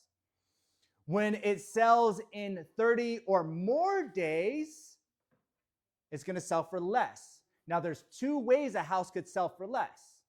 The buyer can choose or the seller can choose. Whoever chooses is in control. The buyer, how does the buyer choose to sell your house for less money? Well, here's how they do it. Your house sits on the market. They see that. Then with their agent, they throw in a low ball offer. That's when the buyer chooses, because you are not telling anyone else that you're willing to take a lower offer for it. And if you accept that offer, the buyer chose the lower offer. You had no control. Could be 20 grand less. Yeah. And all you had to do was price it $10,000 less. And you could have got a 10,000 higher offer because everyone knew you would take a little less. So, do you want the buyer to be in control or do you want to be in control? I want to be in control. Exactly. So after 30 days, we'll have another sit down and talk about what's the best price depending on what we're looking at here. But my feeling is you're a really smart guy and you're going to price it right and get it sold before that 30-day mark. Wouldn't you agree? Yep. Yes. I am a smart guy. So I prepped them for the price reduction up front by telling them they're in control. Do you want to be in control? And the truth is, I made an offer $50,000 under asking price and we got it accepted. All they had to do was drop the price $10,000, $20,000 and they would have sold that freaking house. But instead they took my offer because no one else knew they would take that low. Mm-hmm. Guess what? I'm in control because I'm the buyer's agent. Yeah. I'm in control of that price. Yeah. Right? But you want to set your seller up to take over control and power by empowering them, saying, you can change the price, you can lower the price and let everyone know and control the price, or you can let a buyer control your price. Which do you want? You want to control the price. Exactly. So let's lower the price and let's show everyone we're willing to take less and might even sell it for more. So I had a meeting an hour ago to meet with JD to do this. And now they're meeting for the meeting I'm supposed to go in next. But we're going to keep going. Wow. Thank you. You got to go. It's okay. You got to go. Thank you so much. Yes. Wish I could stay, guys. I know this is really long, but it's a lot. It's a lot. Okay. All right, brother. So now that we understand pricing strategy, the next thing is how it shows. And like I said, I'm going to help a lot of it. You were talking about effort. And effort is going to be the effort you put into prepping the house for showing. I'm going to do the staging consultation with you, and I'm going to guide you through how it shows, okay? Number 3 is all me. I'm going to market this thing like crazy. You saw the marketing plan. I'm going to do the marketing plan, right? I'm going to take this, and I'm going to run with it, and you're going to be super happy with the marketing that we do on your house. And number 4 is also me. It's a little bit of you, but it's mostly me. I'm going to negotiate and communicate with every single inquiry, with every single buyer, with every single agent. If they make a $1 offer, I'm going to negotiate that $1 offer as high as it could possibly go. If they make $1 million offer, I'm going to negotiate that for as high as it can go. I do not settle for just the offer. I negotiate every single offer. Whether we have 1 offer or 10 offers, I'm going to negotiate every single one to the highest potential for all of them. Does that make sense? Mm-hmm. You see how I'm setting them up. I'm going to take care of negotiating. I'm going to take care of how it's marketed. I'm going to take care of how it shows. The only thing that's really up to you is how you price it. Sound fair? Let's get into pricing. I'm guiding them through the process. This is why you're asking about price. What if they don't do a right price? It's because of the guidance that you give them through the process of how they're going to price the home. I've had people price their homes like way under. I was like, whoa, yeah, that's a good price. And we're going to get you more. I don't mind. I can never underprice a house, by the way, because people will overbid it. Right. I can't underprice a house, so I don't feel bad. Whatever. Put the house on low. We're going to get more. Yeah. And I truly am going to negotiate to the highest ability to get the most amount of money for them. Yeah. So it's okay. We can't mess up pricing too low, but you can mess up pricing too high, right? Yeah. So I'm going to let them pick the price, but I'm going to prep them for how to do it, right? The next step I'm going to go over with them is the comparable market analysis, and we're going to look at the comps, okay? Now, this wasn't a comp class or a pricing class. It was a listing presentation class. It's already 12 o'clock. We're going to have to I'll talk to them about tabling this or putting together another class for presenting the comparables. Okay? What I do next is I present the comparables. I go over the value range. If they're ready, we'll lock in a price. I'll let them pick the price. I'll say, hey, based on the comparables we looked at in the market and what's going on in the marketing, what price do you feel is the right price that's going to get a buyer excited to come see your home? They always go high. That's what you think. It's all about the presentation because most of the time they go low for me. Okay. Most of the time for me, I'm handling my objections before I get there. 80% of the time, it's either my price or lower. They already got it locked in. I'm like, I don't have to do it. I'm like, yeah, that's good. I don't have to even say anything. When they are too high, I'll go back and go, okay, look at the comps. So this one was your size and this, and then how much did that one go for again? Gotcha. I'm going to ask them to verbalize it. And that's what I do. I have them read the comps. I have it in front of both of us. I point out, how much is that on the market for? This is an active home. How many days has that been on the market for? 160 days, yeah. It's a little bigger than your house. It's probably a little overpriced there. And I have them verbalize all this stuff because they're going to remember it better. And then I also strategically place the comps in a certain pattern. It depends on the market. So if the market is appreciating, then typically what I'll do is I'll put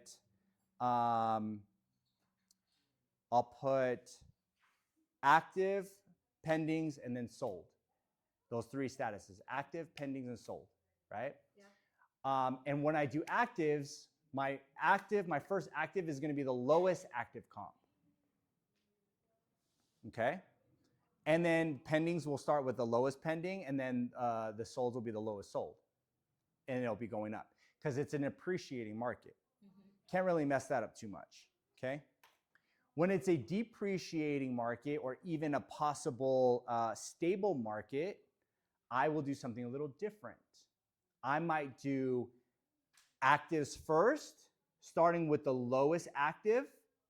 Pending, doesn't really matter either way. And sold, when I get to sold, I start with the highest sold and I finish with the lowest sold. There's a mental thing I'm doing. One, the first comp, they remember the most, and the last comp, they remember the most. Everything in between gets a little bit hazy. First comp you show them, last comp you show them. Those are going to stand out the most, okay? Then I do a trend. So I finish with the sold comps in a reducing value. Start with the highest sold, end with the lowest sold. Then they start to, and it doesn't matter, like the time, I show them the time frames, but they don't put it together. But they just think like, oh, that one sold for less. Oh, that one sold for less. Oh, that one sold for less. Yeah. Now they're like, the market is coming down. That's good. Not based on when it sold, based on the order that I put it in. Do you understand what I'm doing? This is good, right? Like no one's ever taught you this. No one ever made you think this way. I like it. I have a listing right now, and I'm going to ask you if you can help me really quick when we're done here. Okay, I'm in there next. I know. I just want to take a look at it. I know. I'm already late for that. I have to afterwards. Yeah. Is it today? You have the listing appointment today? No. It's actually on the market. I just need your. Oh, okay. It's nothing we have to rush into. No. We can do it today sometime. Yeah. Okay, good. I want to be there for you. Trust me, I do. I want to help every single way. And that's why I'm taking longer to do this as well. Okay, so that's how I do my comps. I point out this one's active, and this is what I say. Active, that's what I call fantasy land. That's what people are hoping and praying and wishing to get for their house, but we don't know what they're going to get for it till it's actually sold. They can price it high, low. We talked about that, right? They can price it all over the place. It's also what I consider the future market. It's not what's happening right now. We don't know what's going to happen until the future with these, right? The pendings, I like the pendings. The pendings are the now market. Yeah. The reason it's the now market is because it was on the market for a price. Now it's in escrow. We don't know what it's in escrow for. All we know is how long it was on the market for. Now remember, 70% of the time, if the house was on the market for 15 days or less, they got more for the house. If the house was on the market 16 to 30 days, they probably got around the list price. If the house was on the market over 30 days and for every 30 days after that, they probably needed a price reduction. that tells me what the now market is. So if they were on the market for 5 days and they were listed at 500,000, my best guess is that sold for more than 500,000. If the house was on the market for 500,000 and it took 60 days, my best guess is that sold for less than 500,000, and probably a lot less. So in the now market, I can tell pending, pending, pending. This one took 5 days, that one took 60 days, that one took this many days. Now I can see what's happening right now based on how long they're on the market. That's what I showed them, right? And I explained all this stuff to them. The sold market is what I call reality, because that's what homes are actually selling for. But I'll tell you this as well. It's also the past market. It's also the past. These are what sold in the last 1, 2, 3, 4, 5, 6 months. Yeah. So whatever was happening then is in the past. It could be different now. Or if we're in a depreciating market, those houses sold for more than what they'll sell for today. We have to keep that in mind. That's why the pending is the now market, the actives are the future market, and the sold is the past market. If the market's going up and those were sold, and they were sold 6 months ago, they might be a lot lower than what they can go for today. Does that make sense? Yeah. If you got all this down, you're going to go on that listing presentation, they're going to be like, you know it, you got it, you sold me, whatever I trust you. You're building that trust with them. I'm not even looking at things. I'm just telling you this stuff because I'm doing it so much, and you believe in me. Every single one of you believes in me right now because I showed clear value, that I understand the market, that I understand the marketing, that I know what I'm doing to get this sold. I believe in my heart, and I don't know if it's true, but I believe every single one of you, if you weren't an agent, you would list it with me. Oh, yeah. Exactly. Exactly. Right now. Exactly. So that's what how y'all have to show up too. Yeah. You got to show up the same way. And it's not hard, but it does take a lot of freaking practice. It's not hard because it's already done for you. We're already working on it. We explain this to you. You know, the truth of the matter is I want yours to look different than mine. I do. You have your own personality, your own presence. Be you. Make it look different. Take the good ideas, use them. The bad ideas or the ones you don't like, get rid of them. Do you, but that means you got to work. That means you got to work that time that no one sees. That time that produces nothing immediate. It's that time at 10 o'clock at night and you're at the office because this is the only time you're not trying to meet with clients or prospect or deal with fires and situations. This is the only time you have to put together your presentation. You got to find that time. I might be exaggerating a little bit at 10 o'clock at night, but that was just me. That's when I did it, right?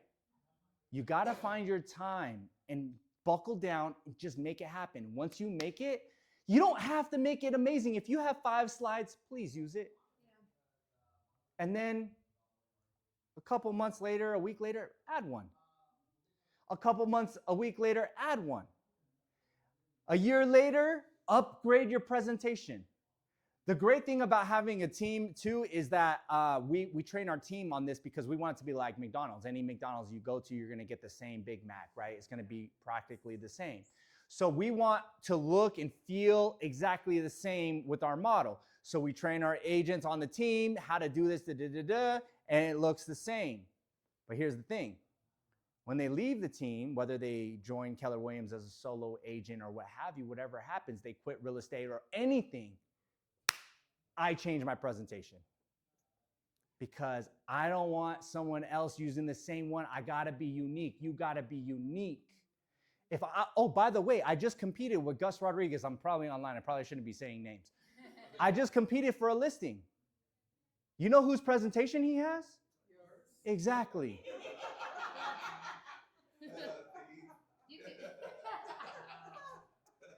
But I got the listing because I upgraded.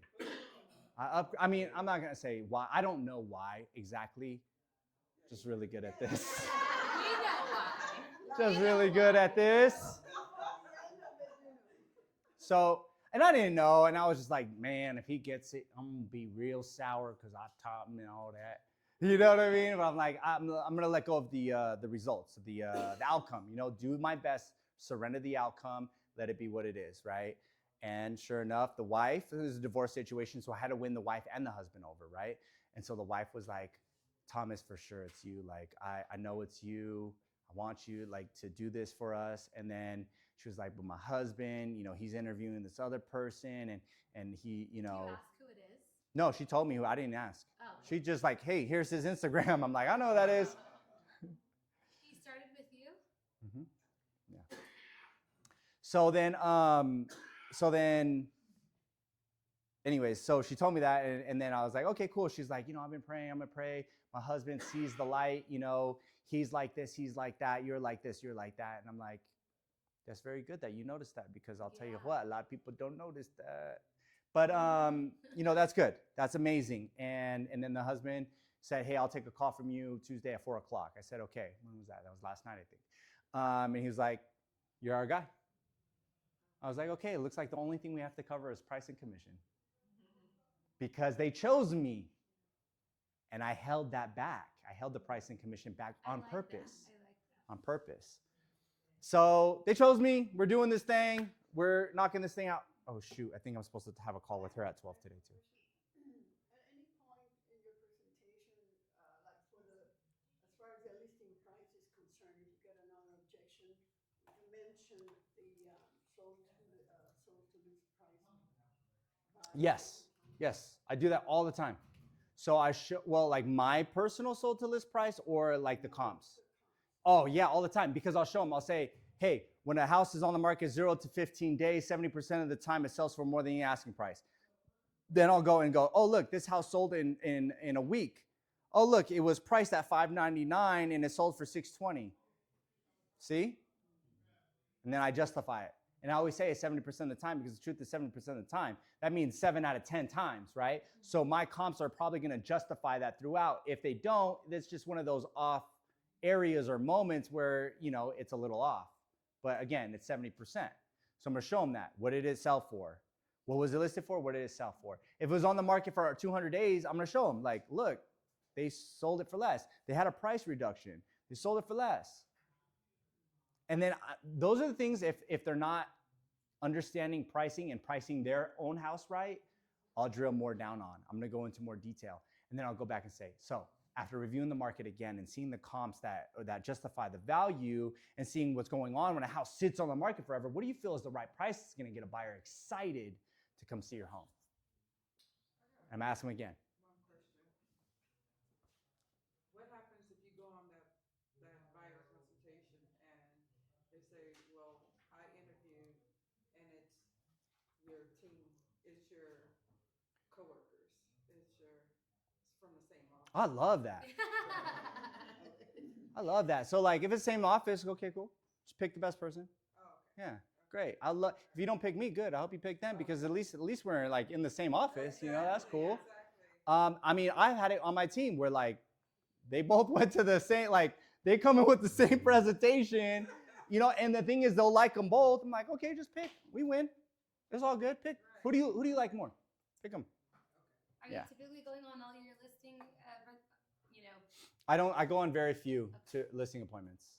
They're just reaching out to me. They're like, Thomas, we have to have you. Can you do a listing presentation? Can you list our house? Typically, those are the only ones I'm going on right now, which is crazy because I have like 8 pre-market. I have like 6 on the market, and I have like 6 in escrow.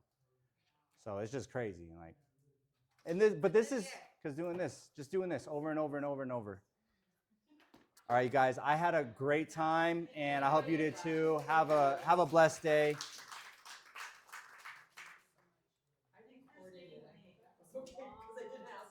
As long as you use it, don't post it, use it.